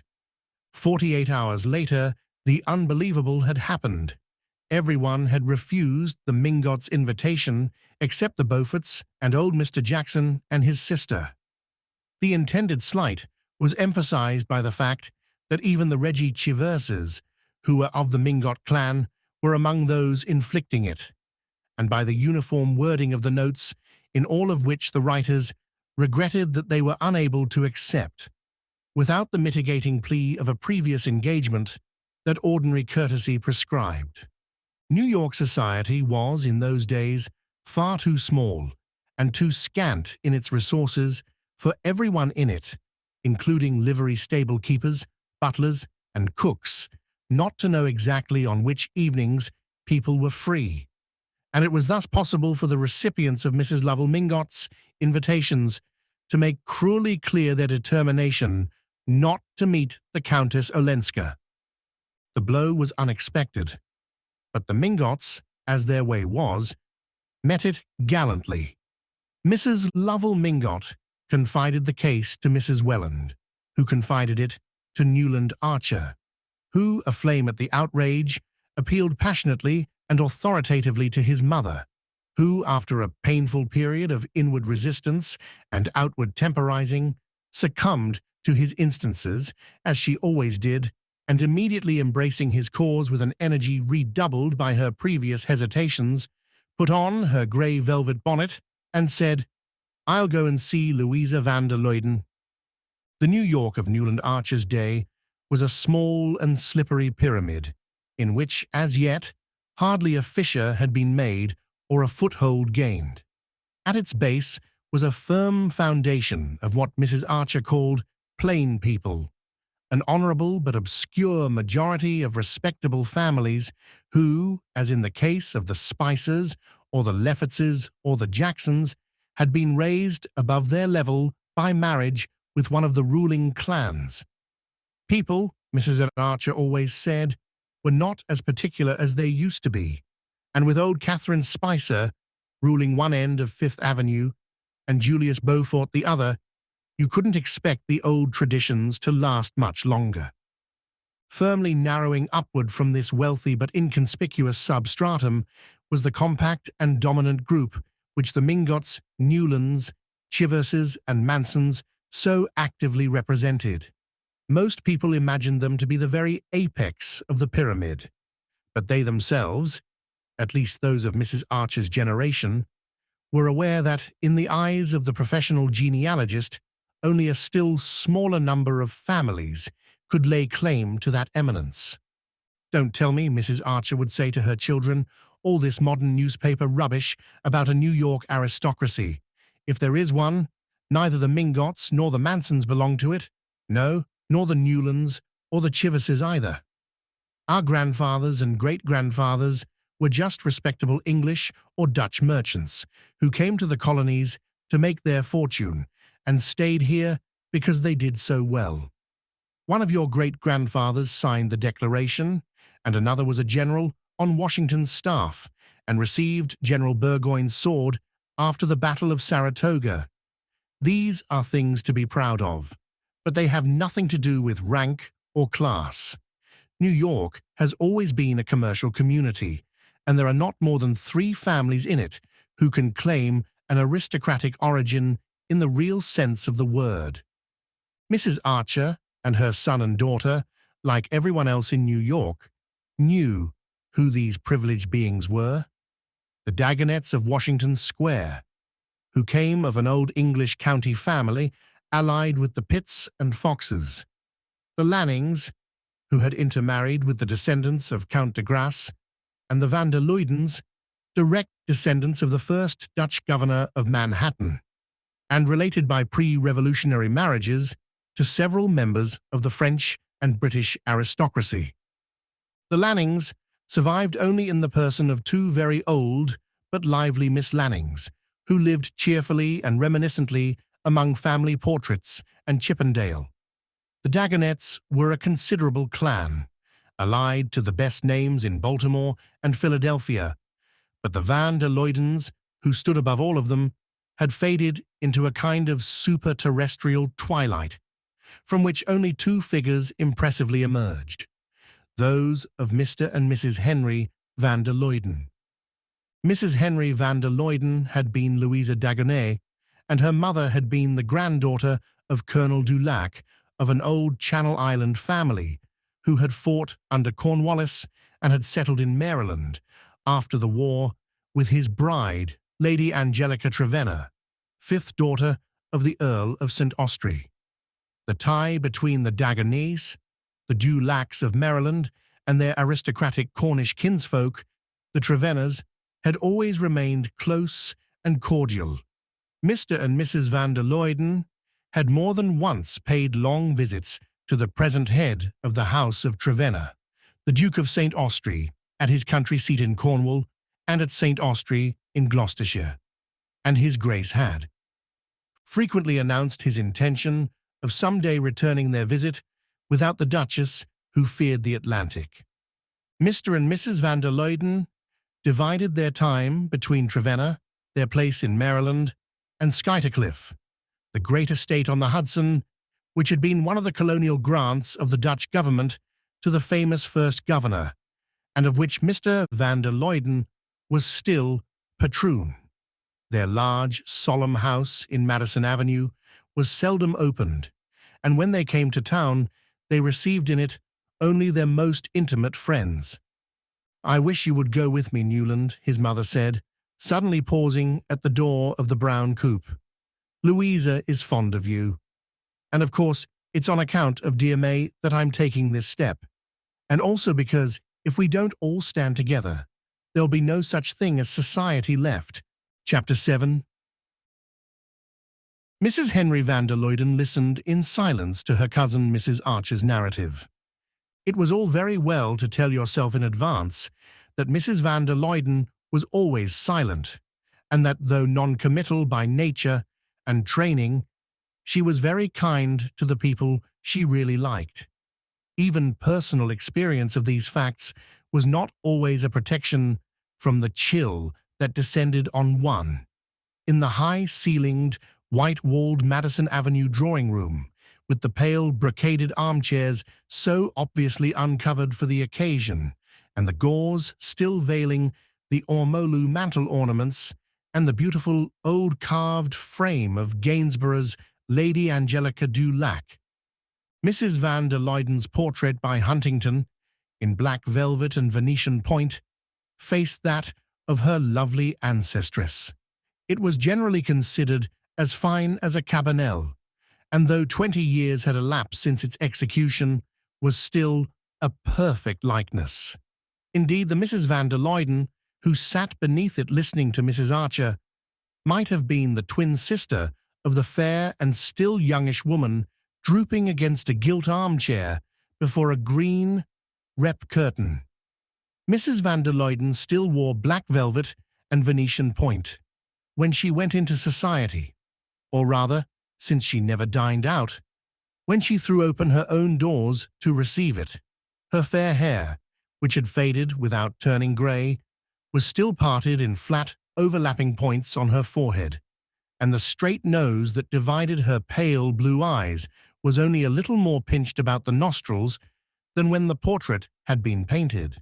She always, indeed, struck Newland Archer as having been rather gruesomely preserved in the airless atmosphere of a perfectly irreproachable existence, as bodies caught in glaciers keep for years a rosy life in death. Like all his family, he esteemed and admired Mrs. van der Luyden, but he found her gentle bending sweetness less approachable than the grimness of some of his mother's old aunts, fierce spinsters who said no on principle before they knew what they were going to be asked. Mrs. van der Luyden's attitude said neither yes nor no, but always appeared to incline to clemency till her thin lips, wavering into the shadow of a smile, made the almost invariable reply, "I shall first have to talk this over with my husband." She and Mr. van der Luyden were so exactly alike that Archer often wondered how, after 40 years of the closest conjugality, two such merged identities ever separated themselves enough for anything as controversial as a talking over. But as neither had ever reached a decision without prefacing it by this mysterious conclave, Mrs. Archer and her son, having set forth their case, waited resignedly for the familiar phrase. Mrs. van der Luyden, however, who had seldom surprised anyone, now surprised them by reaching her long hand toward the bell rope. "I think," she said, "I should like Henry to hear what you have told me." A footman appeared, to whom she gravely added, "If Mr. van der Luyden has finished reading the newspaper, please ask him to be kind enough to come." She said, "reading the newspaper," in the tone in which a minister's wife might have said, "presiding at a cabinet meeting," not from any arrogance of mind, but because the habit of a lifetime and the attitude of her friends and relations had led her to consider Mr. van der Luyden's least gesture as having an almost sacerdotal importance. Her promptness of action showed that she considered the case as pressing as Mrs. Archer. But lest she should be thought to have committed herself in advance, she added with the sweetest look, "Henry always enjoys seeing you, dear Adeline, and he will wish to congratulate Newland." The double doors had solemnly reopened, and between them appeared Mr. Henry van der Luyden, tall, spare, and frock-coated, with faded fair hair, a straight nose like his wife's, and the same look of frozen gentleness in eyes that were merely pale grey instead of pale blue. Mr. van der Luyden greeted Mrs. Archer with cousinly affability, proffered to Newland low-voiced congratulations couched in the same language as his wife's, and seated himself in one of the brocade armchairs with the simplicity of a reigning sovereign. "I had just finished reading the Times," he said, laying his long fingertips together. "In town, my mornings are so much occupied that I find it more convenient to read the newspapers after luncheon." "Ah, and there's a great deal to be said for that plan. Indeed, I think my Uncle Egmont used to say he found it less agitating not to read the morning papers till after dinner," said Mrs. Archer responsively. "Yes, my good father abhorred hurry, but now we live in a constant rush," said Mr. van der Luyden in measured tones, looking with pleasant deliberation about the large shrouded room, which to Archer was so complete an image of its owners. "But I hope you had finished your reading, Henry," his wife interposed. "Quite, quite," he reassured her. "Then I should like Adeline to tell you—" "Oh, it's really Newland's story," said his mother, smiling, and proceeded to rehearse once more the monstrous tale of the affront inflicted on Mrs. Lovell Mingott. "Of course," she ended, "Augusta Welland and Mary Mingott Both felt that, especially in view of Newland's engagement, you and Henry ought to know. "Ah," said Mr. van der Luyden, drawing a deep breath. There was a silence, during which the tick of the monumental ormolu clock on the white marble mantelpiece grew as loud as the boom of a minute gun. Archer contemplated with awe the two slender, faded figures, seated side by side in a kind of viceregal rigidity, mouthpieces of some remote ancestral authority which fate compelled them to wield, when they would so much rather have lived in simplicity and seclusion, digging invisible weeds out of the perfect lawns of Skyttercliff, and playing patience together in the evenings. Mr. van der Luyden was the first to speak. "You really think this is due to some intentional interference of Lawrence Lefferts's?" he inquired, turning to Archer. "I'm certain of it, sir. Larry has been going it rather harder than usual lately, if Cousin Louisa won't mind my mentioning it, having rather a stiff affair with the postmaster's wife in their village, or someone of that sort. And whenever poor Gertrude Lefferts begins to suspect anything and he's afraid of trouble, he gets up a fuss of this kind, to show how awfully moral he is, and talks at the top of his voice about the impertinence of inviting his wife to meet people he doesn't wish her to know. He's simply using Madame Olenska as a lightning rod. I've seen him try the same thing often before." "The Leffertses," said Mrs. van der Luyden. "The Leffertses," echoed Mrs. Archer. "What would Uncle Egmont have said of Lawrence Lefferts's pronouncing on anybody's social position? It shows what society has come to." "We'll hope it has not quite come to that," said Mr. van der Luyden firmly. "Ah, if only you and Louisa went out more," sighed Mrs. Archer. But instantly she became aware of her mistake. The van der Luydens were morbidly sensitive to any criticism of their secluded existence. They were the arbiters of fashion, the court of last appeal, and they knew it, and bowed to their fate. But being shy and retiring persons, with no natural inclination for their part, they lived as much as possible in the sylvan solitude of Skyttercliff, and when they came to town, declined all invitations on the plea of Mrs. van der Luyden's health. Newland Archer came to his mother's rescue. "Everybody in New York knows what you and Cousin Louisa represent. That's why Mrs. Mingott felt she ought not to allow this slight on Countess Olenska to pass without consulting you." Mrs. van der Luyden glanced at her husband, who glanced back at her. "It is the principle that I dislike," said Mr. van der Luyden. "As long as a member of a well-known family is backed up by that family, it should be considered final." "It seems so to me," said his wife, as if she were producing a new thought. "I had no idea," Mr. van der Luyden continued, "that things had come to such a pass." He paused and looked at his wife again. "It occurs to me, my dear, that the Countess Olenska is already a sort of relation, through Medora Manson's first husband. At any rate, she will be when Newland marries." He turned toward the young man. "Have you read this morning's Times, Newland?" "Why, yes, sir," said Archer, who usually tossed off half a dozen papers with his morning coffee. Husband and wife looked at each other again. Their pale eyes clung together in prolonged and serious consultation. Then a faint smile fluttered over Mrs. van der Luyden's face. She had evidently guessed and approved. Mr. van der Luyden turned to Mrs. Archer. "If Louisa's health allowed her to dine out, I wish you would say to Mrs. Lovell Mingott, she and I would have been happy to fill the places of the Lawrence Leffertses at her dinner."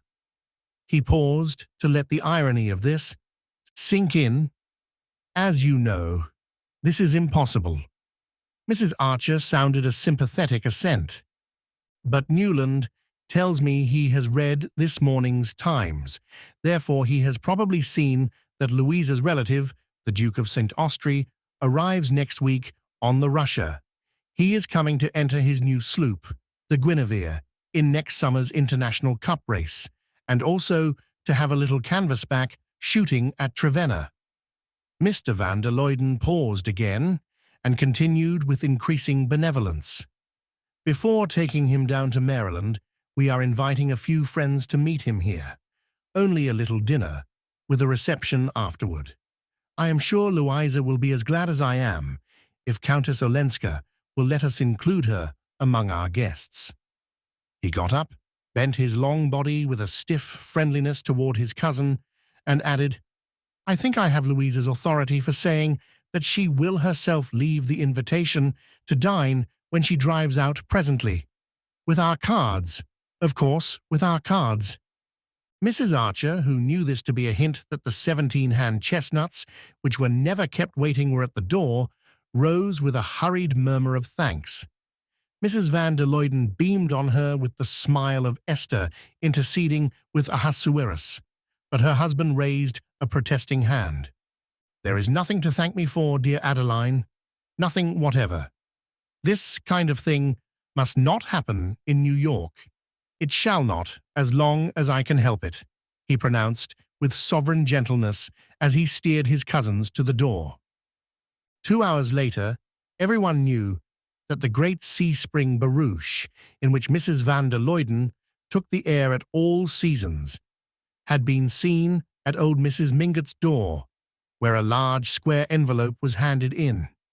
And that evening, at the opera, Mr. Sillerton Jackson was able to state that the envelope contained a card inviting the Countess Olenska to the dinner which the van der Luydens were giving the following week for their cousin, the Duke of St. Austri. Some of the younger men in the club box exchanged a smile at this announcement and glanced sideways at Lawrence Lefferts, who sat carelessly in the front of the box, pulling his long, fair moustache, and who remarked with authority as the soprano paused, "No one but Patty ought to attempt the Sonnambula." Chapter 8. It was generally agreed in New York that the Countess Olenska had lost her looks.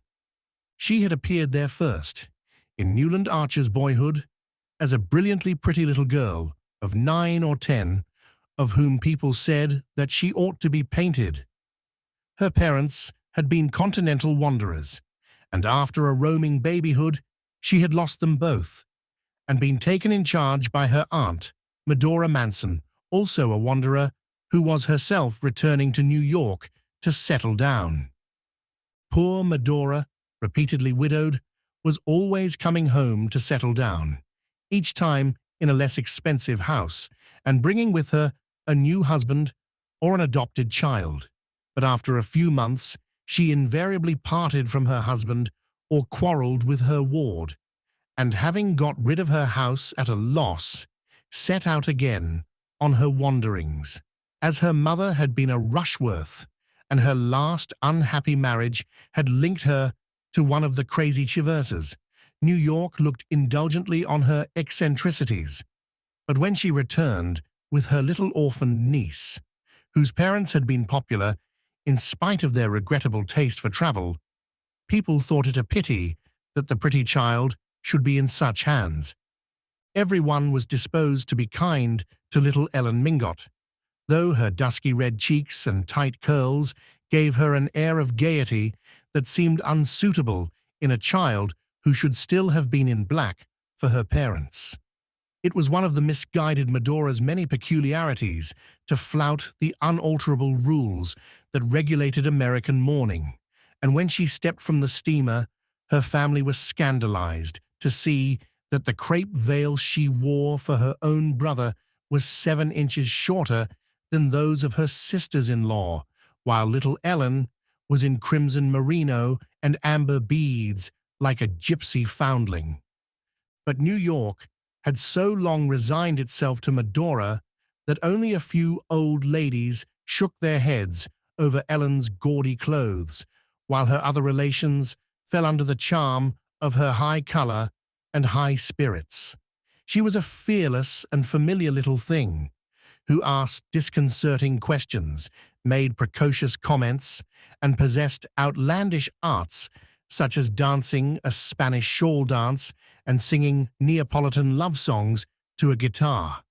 Under the direction of her aunt, whose real name was Mrs. Thorley Chivers, but who, having received a papal title, had resumed her first husband's patronymic and called herself the Marchioness Manson because in Italy she could turn it into Manzoni, the little girl received an expensive but incoherent education, which included drawing from the model, a thing never dreamed of before, and playing the piano in quintets with professional musicians.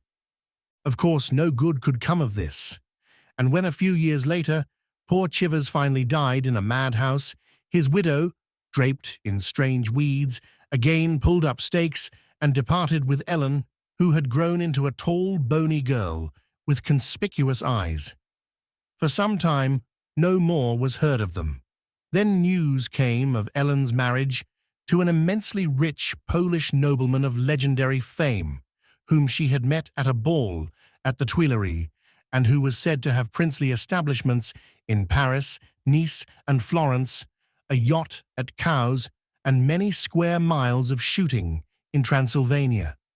She disappeared in a kind of sulphurous apotheosis, and when a few years later Medora again came back to New York, subdued, impoverished, mourning a third husband, and in quest of a still smaller house, people wondered that her rich niece had not been able to do something for her.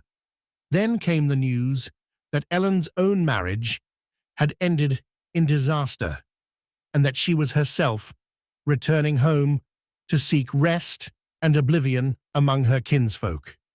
These things passed through Newland Archer's mind a week later as he watched the Countess Olenska enter the van der Luyden drawing-room on the evening of the momentous dinner. The occasion was a solemn one, and he wondered a little nervously how she would carry it off. She came rather late, one hand still ungloved, and fastening a bracelet about her wrist. Yet she entered without any appearance of haste or embarrassment the drawing-room in which New York's most chosen company was somewhat awfully assembled. In the middle of the room she paused, looking about her with a grave mouth and smiling eyes, and in that instant Newland Archer rejected the general verdict on her looks. It was true that her early radiance was gone. The red cheeks had paled. She was thin, worn, a little older looking than her age, which must have been nearly 30, but there was about her the mysterious authority of beauty, a sureness in the carriage of the head, the movement of the eyes, which, without being in the least theatrical, struck his as highly trained and full of a conscious power. At the same time, she was simpler in manner than most of the ladies present, and many people, as he heard afterward from Janey, were disappointed that her appearance was not more stylish, for stylishness was what New York most valued. It was, perhaps, Archer reflected, because her early vivacity had disappeared, because she was so quiet in her movements, her voice, and the tones of her low-pitched voice. New York had expected something a good deal more resonant in a young woman with such a history. The dinner was a somewhat formidable business. Dining with the van der Luydens was at best no light matter, and dining there with a duke who was their cousin was almost a religious solemnity. It pleased Archer to think that only an old New Yorker could perceive the shade of difference to New York between being merely a duke and being the van der Luydens' duke. New York took stray noblemen calmly, and even, except in the Struthers set, with a certain distrustful hauteur. But when they presented such credentials as these, they were received with an old-fashioned cordiality that they would have been greatly mistaken in ascribing solely to their standing in Debrett. It was for just such distinctions that the young man cherished his old New York, even while he smiled at it. The van der Luydens had done their best to emphasize the importance of the occasion. The Dulac Sèvres and the Trevenna George II plate were out. So was the van der Luyden. Lowestoft, East India Company, and the Dagonet Crown Derby. Mrs. van der Luyden looked more than ever like a Cabanel, and Mrs. Archer, in her grandmother's seed pearls and emeralds, reminded her son of an Isaby miniature. All the ladies had on their handsomest jewels, but it was characteristic of the house and the occasion that these were mostly in rather heavy old-fashioned settings, and old Miss Lanning, who had been persuaded to come, actually wore her mother's cameos and a Spanish blonde shawl. The Countess Olenska was the only young woman at the dinner, yet as Archer scanned the smooth, plump elderly faces between their diamond necklaces and towering ostrich feathers, they struck him as curiously immature compared with hers. It frightened him too. Think what must have gone to the making of her eyes. The Duke of St. Austrey, who sat at his hostess's right, was naturally the chief figure of the evening. But if the Countess Olenska was less conspicuous than had been hoped, the Duke was almost invisible. Being a well-bred man, he had not, like another recent ducal visitor, come to the dinner in a shooting jacket, but his evening clothes were so shabby and baggy, and he wore them with such an air of their being homespun, that, with his stooping way of sitting and the vast beard spreading over his shirt front, he hardly gave the appearance of being in dinner attire. He was short, round-shouldered, sunburnt, with a thick nose, small eyes, and a sociable smile. But he seldom spoke, and when he did, it was in such low tones that despite the frequent silences of expectation about the table, his remarks were lost to all but his neighbours. When the men joined the ladies after dinner, the Duke went straight up to the Countess Olenska, and they sat down in a corner and plunged into animated talk. Neither seemed aware that the Duke should first have paid his respects to Mrs. Lovell Mingott and Mrs. Hedley Chivers, and the Countess have conversed with that amiable hypochondriac, Mr. Urban Dagonet of Washington Square, who, in order to have the pleasure of meeting her, had broken through his fixed rule of not dining out between January and April. The two chatted together for nearly 20 minutes. Then the Countess rose and, walking alone across the wide drawing-room, sat down at Newland Archer's side. It was not the custom in New York drawing-rooms for a lady to get up and walk away from one gentleman in order to seek the company of another. Etiquette required that she should wait, immovable as an idol, while the men who wished to converse with her succeeded each other at her side. But the Countess was apparently unaware of having broken any rule. She sat at perfect ease in a corner of the sofa beside Archer and looked at him with the kindest eyes. "I want you to talk to me about May," she said. Instead of answering her, he asked, "You knew the Duke before?" "Oh, yes. We used to see him every winter at Nice. He's very fond of gambling. He used to come to the house a great deal."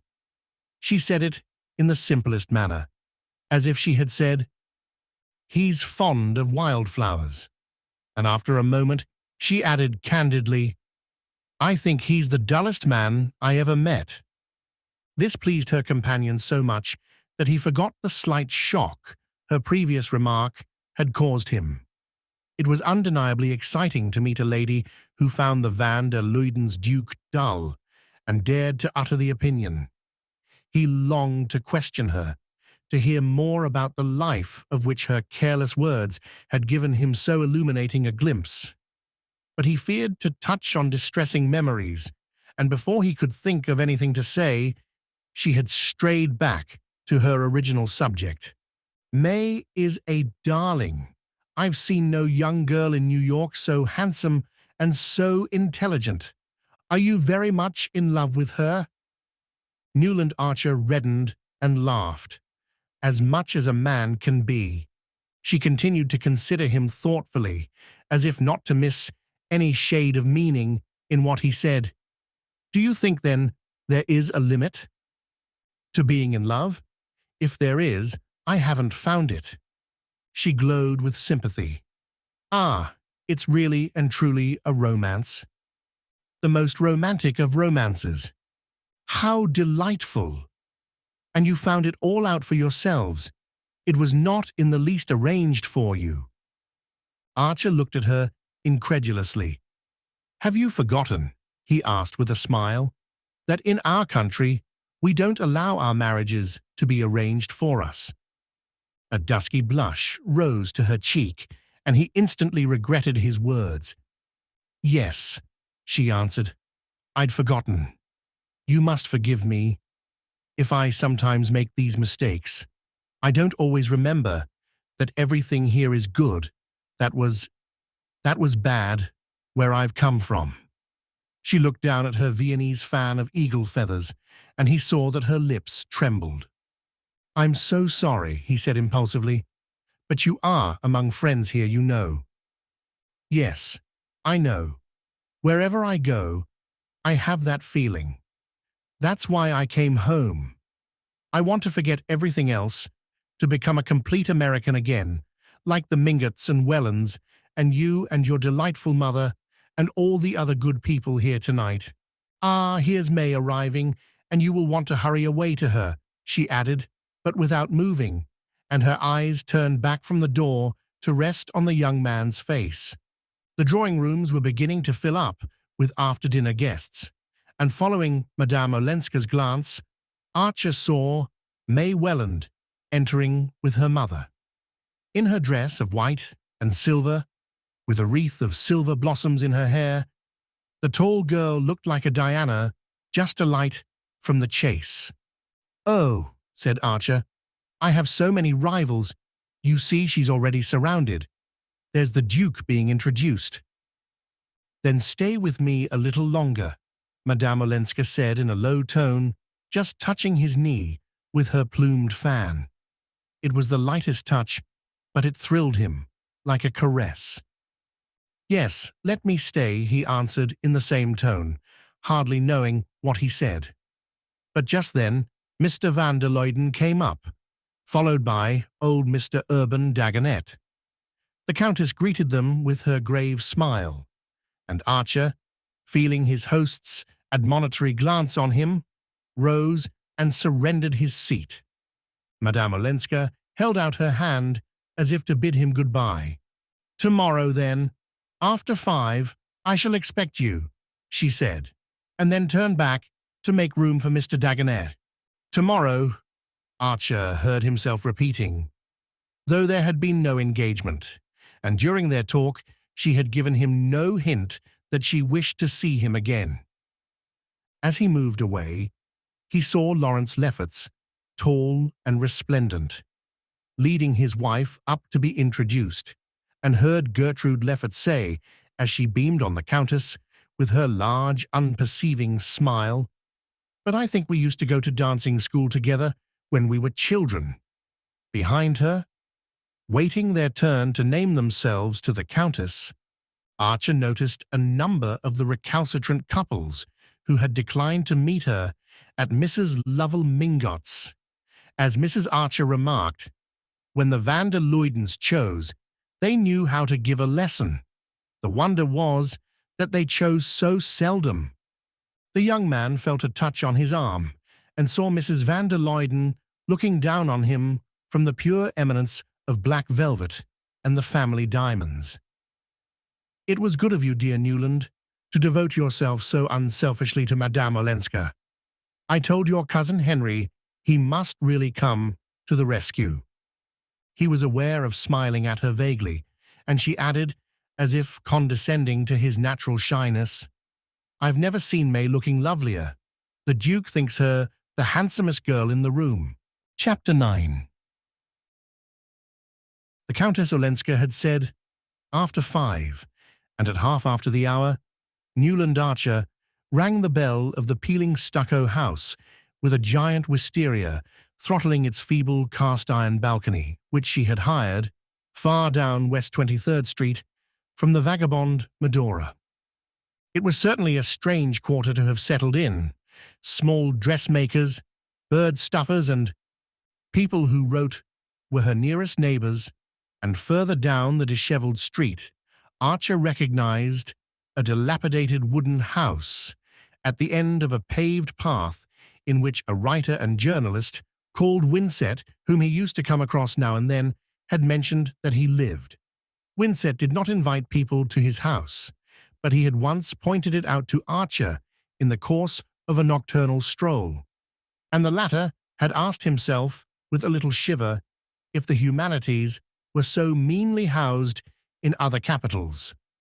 Madame Olenska's own dwelling was redeemed from the same appearance only by a little more paint about the window frames, and as Archer mustered its modest front, he said to himself that the Polish count must have robbed her of her fortune as well as of her illusions. The young man had spent an unsatisfactory day. He had lunched with the Wellands, hoping afterward to carry off May for a walk in the park. He wanted to have her to himself, to tell her how enchanting she had looked the night before, and how proud he was of her, and to press her to hasten their marriage. But Mrs. Welland had firmly reminded him that the round of family visits was not half over, and when he hinted at advancing the date of the wedding, had raised reproachful eyebrows and sighed out, 12 dozen of everything, hand-embroidered. Packed in the family landau, they rolled from one tribal doorstep to another, and Archer, when the afternoon's round was over, parted from his betrothed with the feeling that he had been shown off like a wild animal, cunningly trapped. He supposed that his readings in anthropology caused him to take such a coarse view of what was after all a simple and natural demonstration of family feeling. But when he remembered that the Wellands did not expect the wedding to take place till the following autumn, and pictured what his life would be till then, a dampness fell upon his spirit. "Tomorrow," Mrs. Welland called after him, "we'll do the Chiverses and the Dallases," and he perceived that she was going through their two families alphabetically, and that they were only in the first quarter of the alphabet. He had meant to tell May of the Countess Olenska's request, her command rather, that he should call on her that afternoon, but in the brief moments when they were alone, he had had more pressing things to say. Besides, it struck him as a little absurd to allude to the matter. He knew that May most particularly wanted him to be kind to her cousin.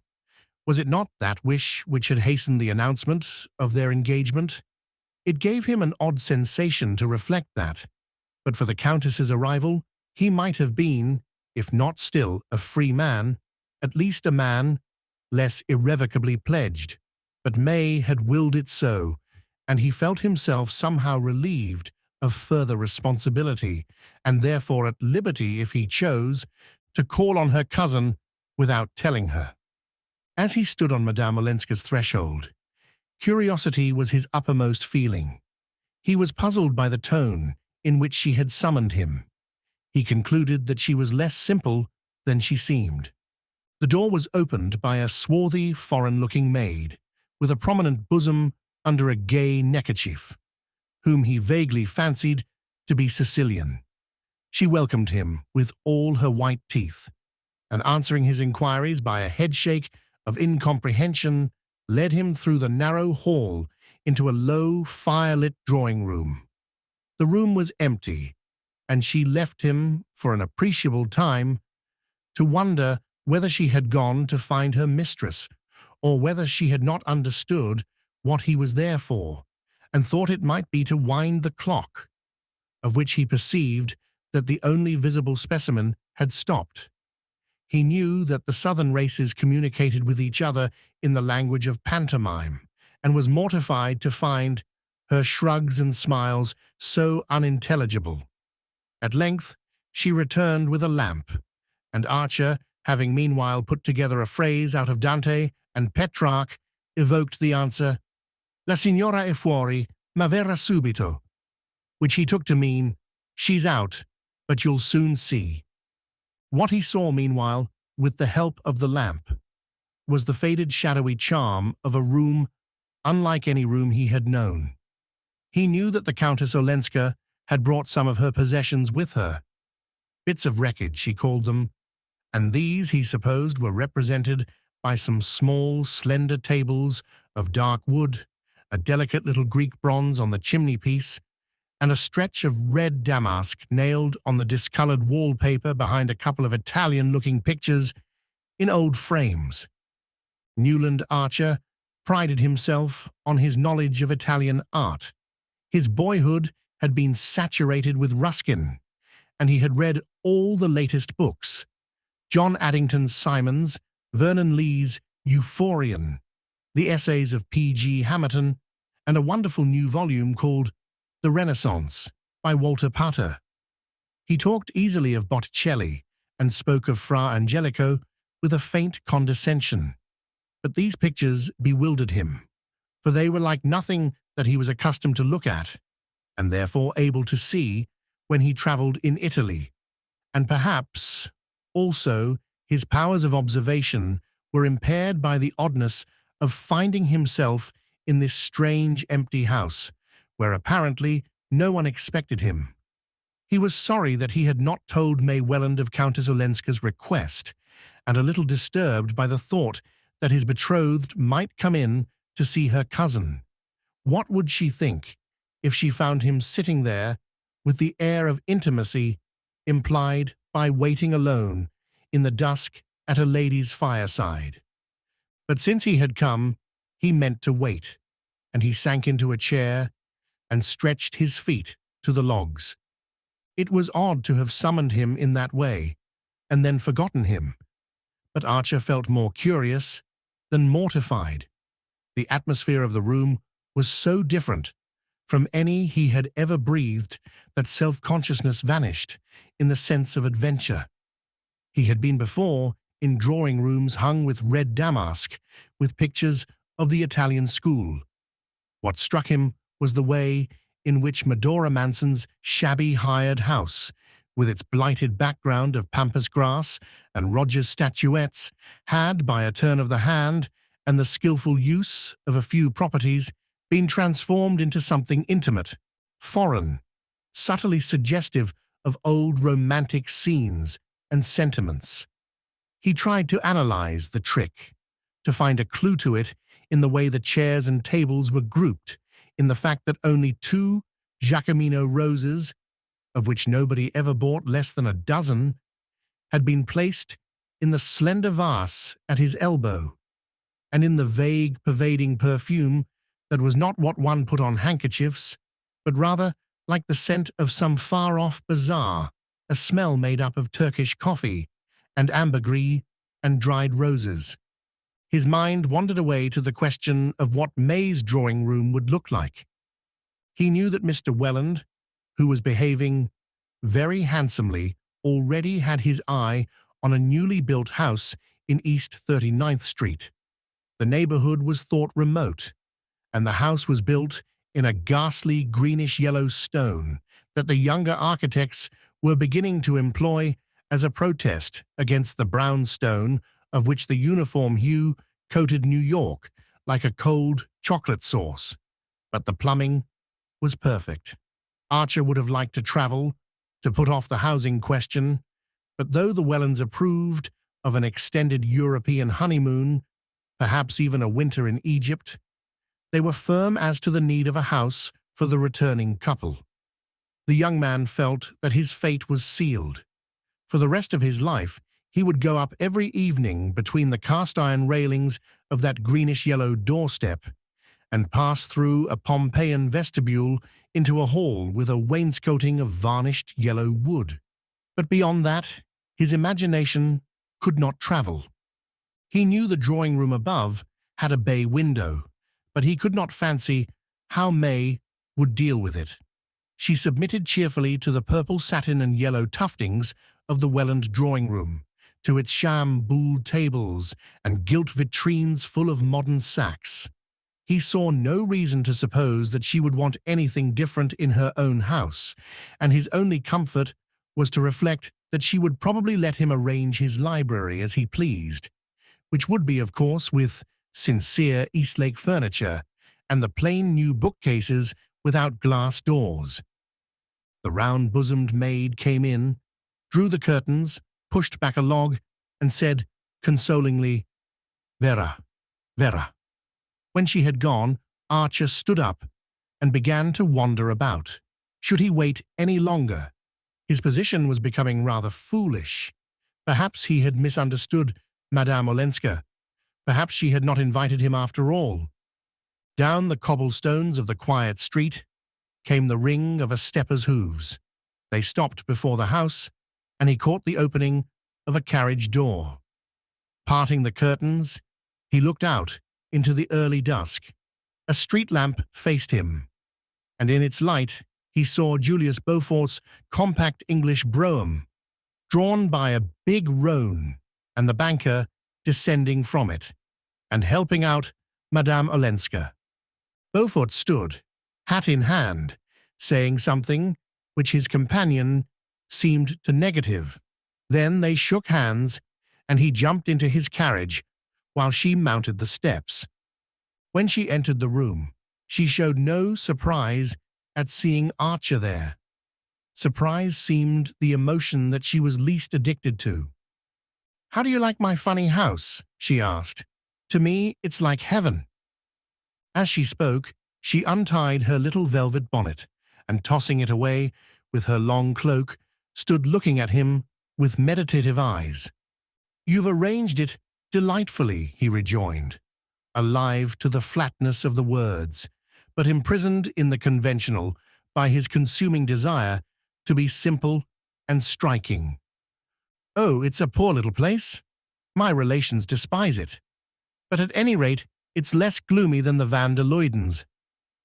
The words gave him an electric shock, for few were the rebellious spirits who would have dared to call the stately home of the Van der Luydens gloomy. Those privileged to enter it shivered there and spoke of it as handsome. But suddenly he was glad that she had given voice to the general shiver. "It's delicious, what you've done here," he repeated. "I like the little house," she admitted, "but I suppose what I like is the blessedness of its being here, in my own country and my own town, and then of being alone in it." She spoke so low that he hardly heard the last phrase, but in his awkwardness he took it up. "You like so much to be alone." "Yes, as long as my friends keep me from feeling lonely." She sat down near the fire, said, "Nastasia will bring the tea presently," and signed to him to return to his armchair, adding, "I see you've already chosen your corner." Leaning back, she folded her arms behind her head and looked at the fire under drooping lids. "This is the hour I like best, don't you?" A proper sense of his dignity caused him to answer, "I was afraid you'd forgotten the hour. Beaufort must have been very engrossing." She looked amused. "Why, have you waited long? Mr. Beaufort took me to see a number of houses, since it seems I'm not to be allowed to stay in this one." She appeared to dismiss both Beaufort and himself from her mind, and went on, "I've never been in a city where there seems to be such a feeling against living in des quartiers excentriques. What does it matter where one lives? I'm told this street is respectable. It's not fashionable." Fashionable! Do you all think so much of that? Why not make one's own fashions? But I suppose I've lived too independently. At any rate, I want to do what you all do. I want to feel cared for and safe. He was touched, as he had been the evening before, when she spoke of her need of guidance. "That's what your friends want you to feel. New York's an awfully safe place," he added, with a flash of sarcasm. "Yes, isn't it?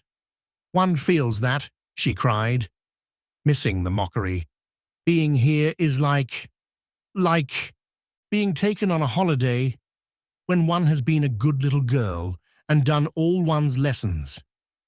The analogy was well meant, but did not altogether please him.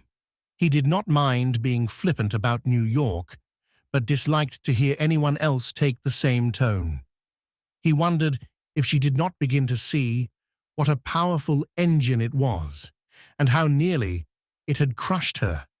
The Lovell Mingots' dinner, patched up in extremis out of all sorts of social odds and ends, ought to have taught her the narrowness of her escape. But either she had been all along unaware of having skirted disaster, or else she had lost sight of it in the triumph of the Van der Luyden evening. Archer inclined to the former theory. He fancied that her New York was still completely undifferentiated, and the conjecture nettled him. "Last night," he said, "New York laid itself out for you. The Van der Luydens do nothing by halves. No, how kind they are. It was such a nice party. Everyone seems to have such an esteem for them." The terms were hardly adequate. She might have spoken in that way of a tea party at the dear old Miss Lanning's. "The Van der Luydens," said Archer, feeling himself pompous as he spoke, "are the most powerful influence in New York society. Unfortunately, owing to her health, they receive very seldom." She unclasped her hands from behind her head and looked at him meditatively. "Isn't that perhaps the reason?" "The reason?" "For their great influence, that they make themselves so rare."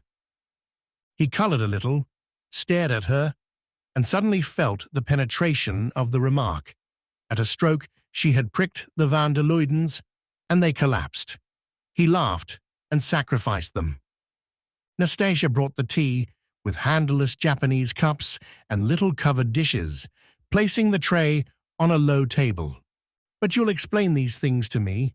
You'll tell me all I ought to know," Madame Olenska continued, leaning forward to hand him his cup.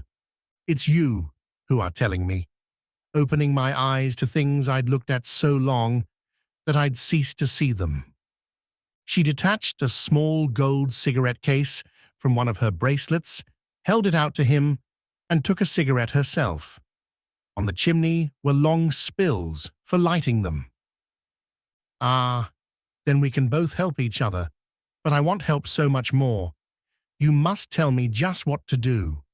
It was on the tip of his tongue to reply, "Don't be seen driving about the streets with Beaufort." But he was being too deeply drawn into the atmosphere of the room, which was her atmosphere, and to give advice of that sort would have been like telling someone who was bargaining for a tar of roses in Samarkand that one should always be provided with Arctics for a New York winter.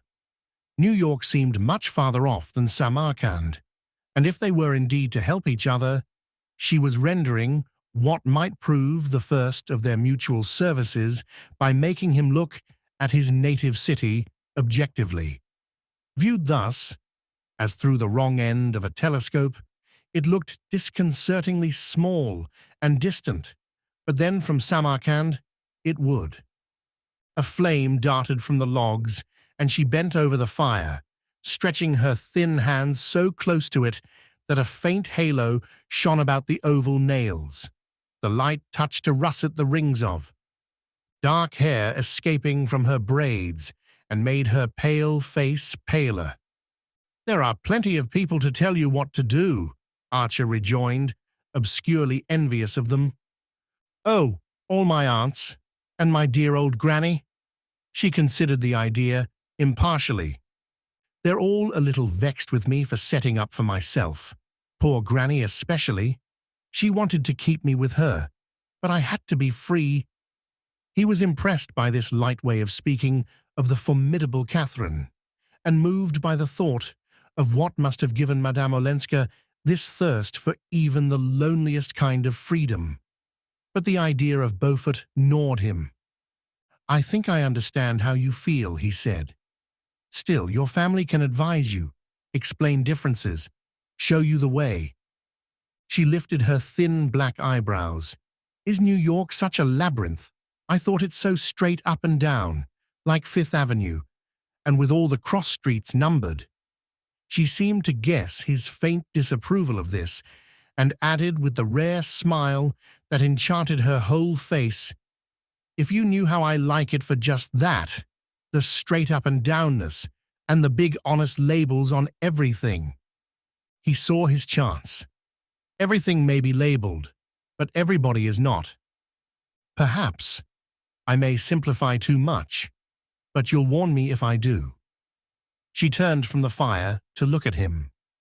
There are only two people here who make me feel as if they understood what I mean and could explain things to me. You and Mr. Beaufort. Archer winced at the joining of the names, and then, with a quick readjustment, understood, sympathized, and pitied. So close to the powers of evil she must have lived that she still breathed more freely in their air. But since she felt that he understood her also, his business would be to make her see Beaufort as he really was, with all he represented, and abhor it. He answered gently, I understand, but just at first, don't let go of your old friend's hands. I mean the older women, your Granny Mingott, Mrs. Welland, Mrs. van der Luyden. They like and admire you. They want to help you. She shook her head and sighed. Oh, I know, but on condition that they don't hear anything unpleasant. Aunt Welland put it in those very words when I tried. Does no one want to know the truth here, Mr. Archer? The real loneliness is living among all these kind people who only ask one to pretend. She lifted her hands to her face, and he saw her thin shoulders shaken by a sob. Madame Olenska. Oh, don't, Ellen, he cried, starting up and bending over her. He drew down one of her hands, clasping and chafing it like a child's, while he murmured reassuring words.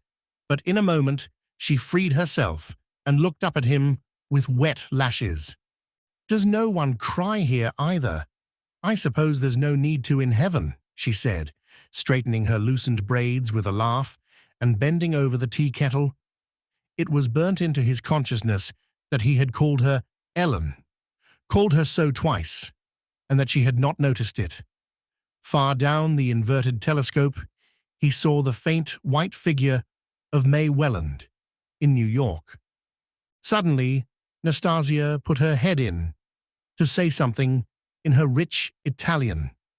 Madame Olenska, again with a hand at her hair, uttered an exclamation of assent, a flashing "Gia, Gia," and the Duke of St. Austri entered, piloting a tremendous black-wigged and red-plumed lady in overflowing furs.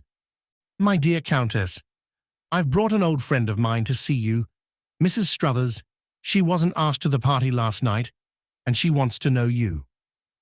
The Duke beamed on the group, and Madame Olenska advanced with a murmur of welcome toward the queer couple. She seemed to have no idea how oddly matched they were, nor what a liberty the Duke had taken in bringing his companion. And to do him justice, as Archer perceived, the Duke seemed as unaware of it himself. Of course I want to know you, my dear, cried Mrs. Struthers in a round, rolling voice that matched her bold feathers and her brazen wig. I want to know everybody who's young and interesting and charming. And the Duke tells me you like music, didn't you, Duke?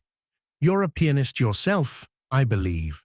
Well, do you want to hear Sarah Sate play tomorrow evening at my house?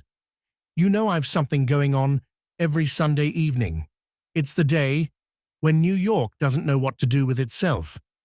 And so I say to it, come and be amused. And the Duke thought you'd be tempted by Sarasate. You'll find a number of your friends.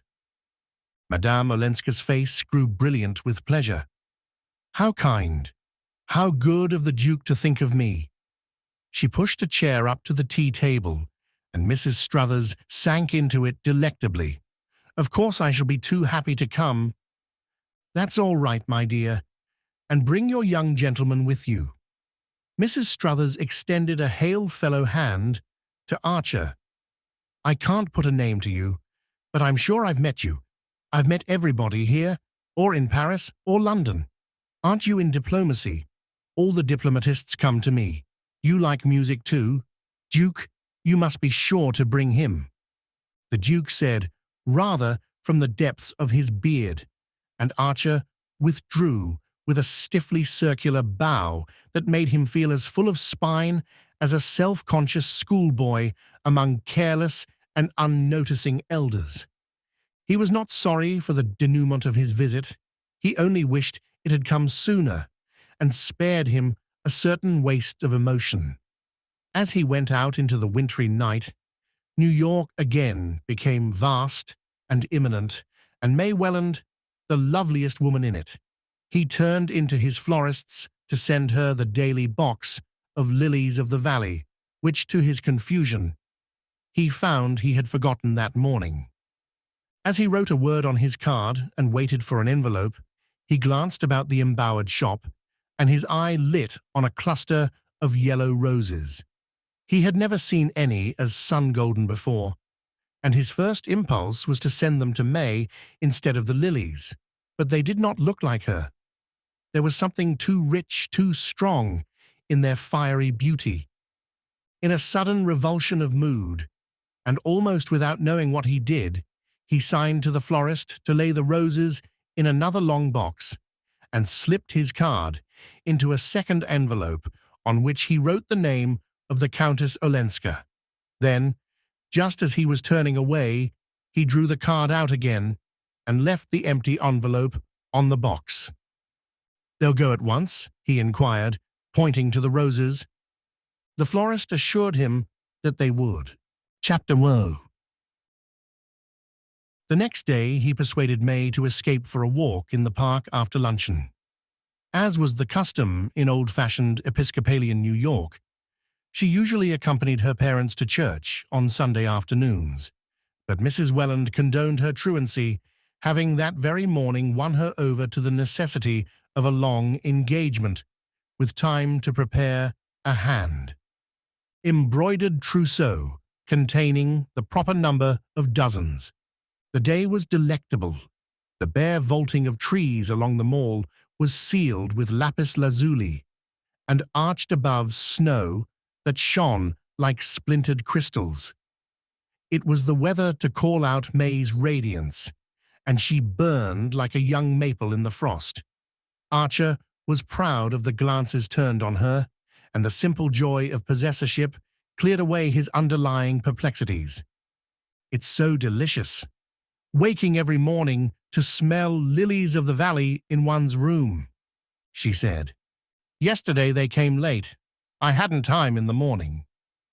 But your remembering each day to send them makes me love them so much more than if you'd given a standing order. And they came every morning on the minute, like one's music teacher, as I know Gertrude Lefferts's did, for instance, when she and Lawrence were engaged."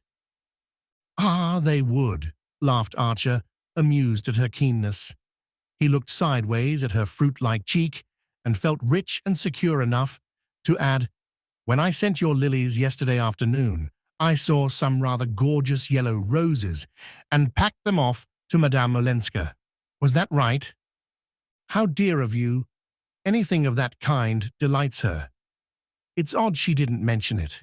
She lunched with us today and spoke of Mr. Beaufort's having sent her wonderful orchids, and Cousin Henry van der Luyden a whole hamper of carnations from Skuytercliff. She seemed so surprised to receive flowers. Don't people send them in Europe? She thinks it's such a pretty custom." "Oh, well, no wonder mine were overshadowed by Beaufort's," said Archer irritably. Then he remembered that he had not put a card with the roses and was vexed at having spoken of them. He wanted to say, "I called on your cousin yesterday," but hesitated. If Madame Olenska had not spoken of his visit, it might seem awkward that he should.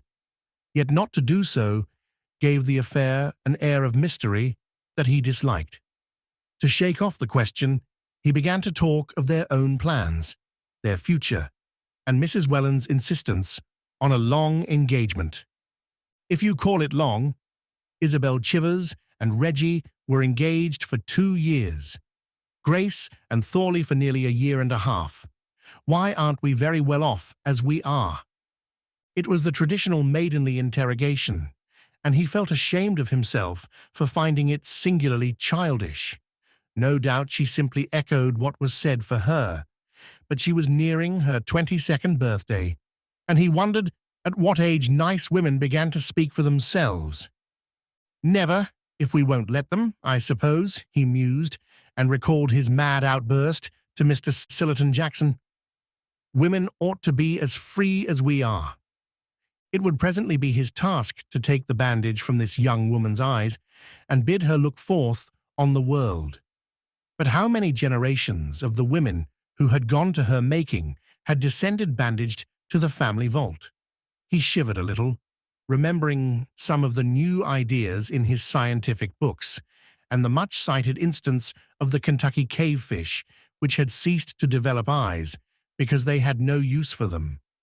What if, when he had bidden May Welland to open hers, they could only look out blankly at blankness? We might be much better off. We might be altogether together. We might travel. Her face lit up. That would be lovely, she owned. She would love to travel. But her mother would not understand their wanting to do things so differently. As if the mere differently didn't account for it, the wooer insisted. "Newland, you're so original," she exulted. His heart sank, for he saw that he was saying all the things that young men in the same situation were expected to say, and that she was making the answers that instinct and tradition taught her to make, even to the point of calling him original. Original. We're all as like each other as those dolls cut out of the same folded paper. We're like patterns stenciled on a wall.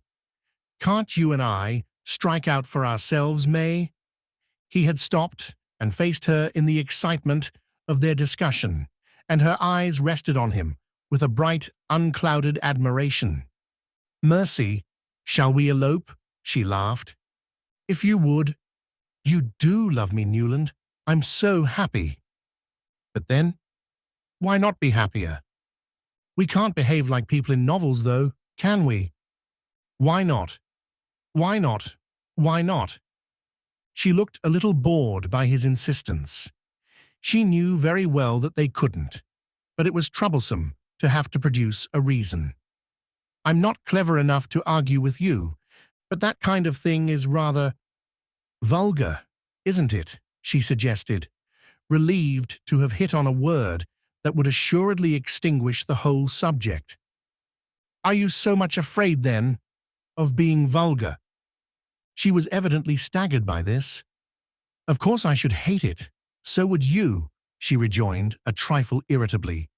He stood silent, beating his stick nervously against his boot-top, and feeling that she had indeed found the right way of closing the discussion, she went on light-heartedly. "Oh, did I tell you that I showed Ellen my ring? She thinks it the most beautiful setting she ever saw. There's nothing like it in the Rue de la Paix," she said. "I do love you, Newland, for being so artistic." The next afternoon, as Archer before dinner sat smoking sullenly in his study, Janie wandered in on him. He had failed to stop at his club on the way up from the office, where he exercised the profession of the law in the leisurely manner common to well-to-do New Yorkers of his class. He was out of spirits and slightly out of temper, and a haunting horror of doing the same thing every day at the same hour besieged his brain. "Sameness, sameness," he muttered, the word running through his head like a persecuting tune as he saw the familiar tall-hatted figures lounging behind the plate glass, and because he usually dropped in at the club, at that hour he had gone home instead. He knew not only what they were likely to be talking about, but the part each one would take in the discussion. The Duke, of course, would be their principal theme, though the appearance in Fifth Avenue of a golden-haired lady in a small canary-colored brougham with a pair of black cobs, for which Beaufort was generally thought responsible, would also doubtless be thoroughly gone into. Such women, as they were called, were few in New York, those driving their own carriages still fewer, and the appearance of Miss Fanny Ring in Fifth Avenue at the fashionable hour had profoundly agitated society. Only the day before, Her carriage had passed Mrs. Lovell Mingott's, and the latter had instantly rung the little bell at her elbow and ordered the coachman to drive her home. What if it had happened to Mrs. van der Luyden? People asked each other with a shudder. Archer could hear Lawrence Lefferts at that very hour, holding forth on the disintegration of society. He raised his head irritably when his sister Janie entered, and then quickly bent over his book, Swinburne's Chastelard, just out, as if he had not seen her. She glanced at the writing table heaped with books, opened a volume of the Conte Drolatique, made a wry face over the archaic French, and sighed, "What learned things you read?" "Well?" he asked as she hovered Cassandra-like before him. "Mother's very angry." "Angry? With whom? About what?" "Miss Sophie Jackson has just been here. She brought word that her brother would come in after dinner. She couldn't say very much, because he forbade her to. He wishes to give all the details himself. He's with cousin Louisa van der Luyden now." "For heaven's sake, my dear girl, try a fresh start. It would take an omniscient deity to know what you're talking about." "It's not a time to be profane, Newland. Mother feels badly enough about your not going to church." With a groan, he plunged back into his book. "Newland, do listen. Your friend Madame Olenska was at Mrs. Lemuel Struthers's party last night. She went there with the Duke and Mr. Beaufort." At the last clause of this announcement, a senseless anger swelled the young man's breast. To smother it, he laughed. "Well, what of it? I knew she meant to." Janie paled, and her eyes began to project. "You knew she meant to, and you didn't try to. Stop her? To warn her?" "Stop her? Warn her?" He laughed again. "I'm not engaged to be married to the Countess Olenska." The words had a fantastic sound in his own ears. "You're marrying into her family." "Oh, family, family," he jeered. "Newland, don't you care about family?" "Not a brass farthing. Nor about what cousin Louisa van der Luyden will think. Not the half of one, if she thinks such old maids rubbish."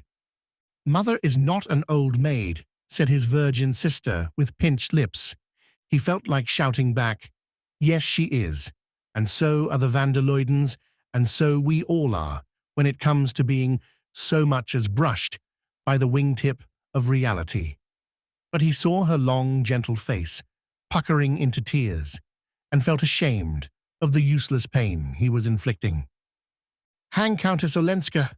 Don't be a goose, Janie. I'm not her keeper." "No, but you did ask the Wellands to announce your engagement sooner so that we might all back her up, and if it hadn't been for that cousin, Louisa would never have invited her to the dinner for the Duke." "Well, what harm was there in inviting her? She was the best-looking woman in the room. She made the dinner a little less funereal than the usual van der Luyden banquet. You know Cousin Henry asked her to please you. He persuaded Cousin Louisa, and now they're so upset that they're going back to Skuytercliff tomorrow. I think, Newland, you'd better come down. You don't seem to understand how Mother feels." In the drawing-room, Newland found his mother. She raised a troubled brow from her needlework to ask, "Has Janie told you?" "Yes." He tried to keep his tone as measured as her own. "But I can't take it very seriously. Not the fact of having offended Cousin Louisa and Cousin Henry. The fact that they can be offended by such a trifle as Countess Olenska's going to the house of a woman they consider common." "Consider? Well, who is? But who has good music and amuses people on Sunday evenings when the whole of New York is dying of inanition? Good music. All I know is there was a woman who got up on a table and sang the things they sing at the places you go to in Paris. There was smoking and champagne. Well, that kind of thing happens in other places, and the world still goes on. I don't suppose, dear, you're really defending the French Sunday? I've heard you often enough, Mother, grumble at the English Sunday when we've been in London. New York is neither Paris nor London. Oh, no, it's not, her son groaned. You mean, I suppose, that society here is not as brilliant.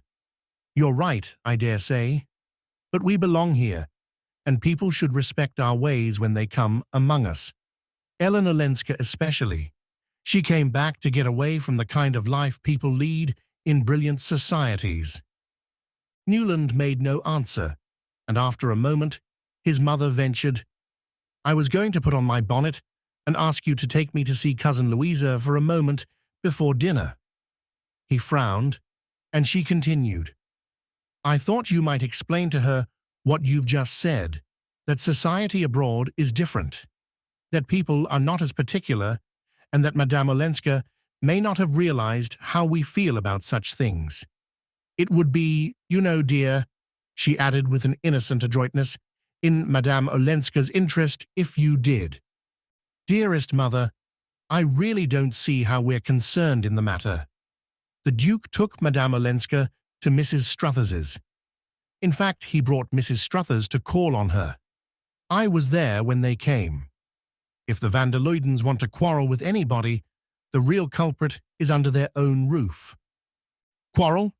Newland, did you ever know of Cousin Henry's quarrelling? Besides, the Duke's his guest, and a stranger too. Strangers don't discriminate. How should they? Countess Olenska is a New Yorker, and should have respected the feelings of New York. Well then, if they must have a victim, you have my leave to throw Madame Olenska to them, cried her son, exasperated. I don't see myself, or you either, offering ourselves up to expiate her crimes.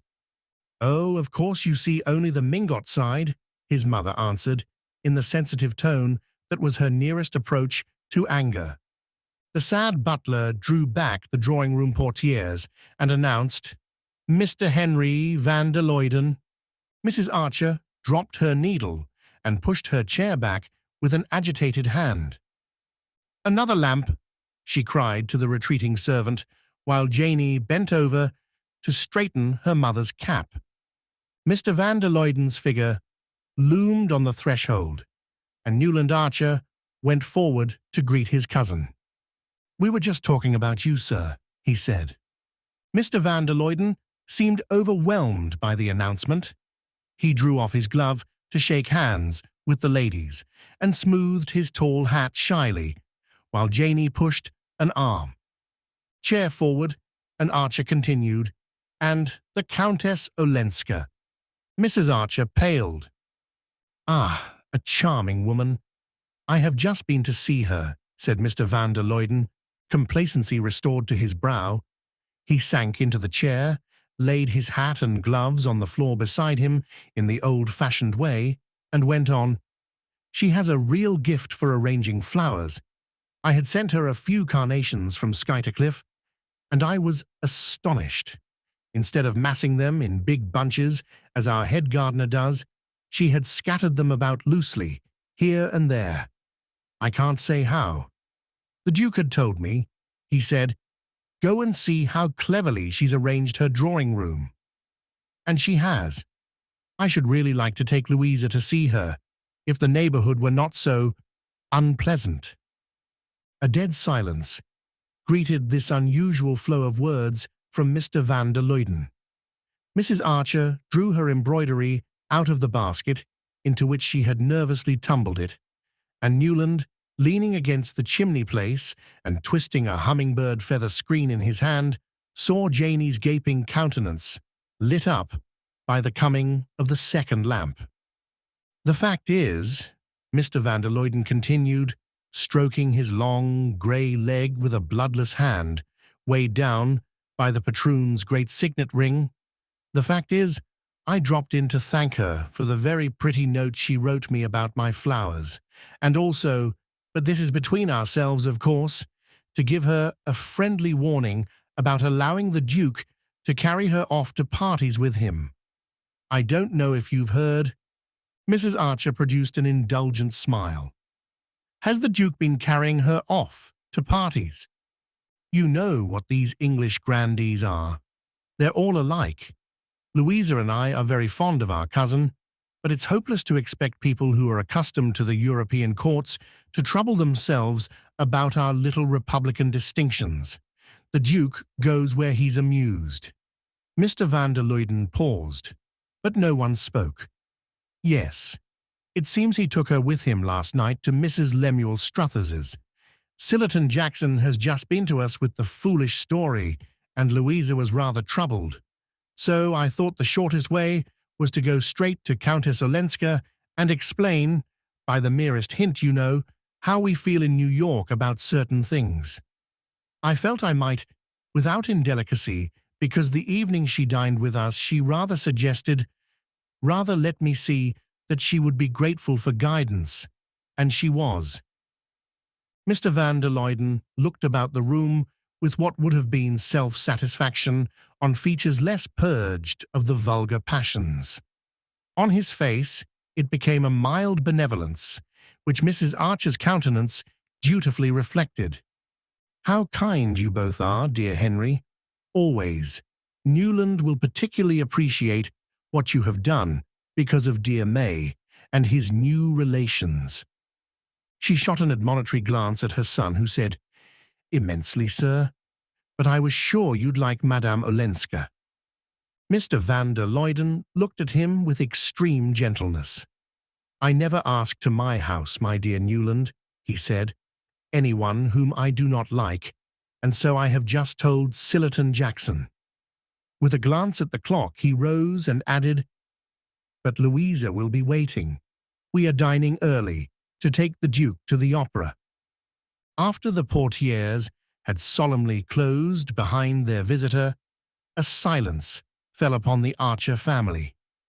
"Gracious! How romantic!" at last broke explosively from Janey. No one knew exactly what inspired her elliptic comments, and her relations had long since given up trying to interpret them. Mrs. Archer shook her head with a sigh. "Provided it all turns out for the best," she said, in the tone of one who knows how surely it will not.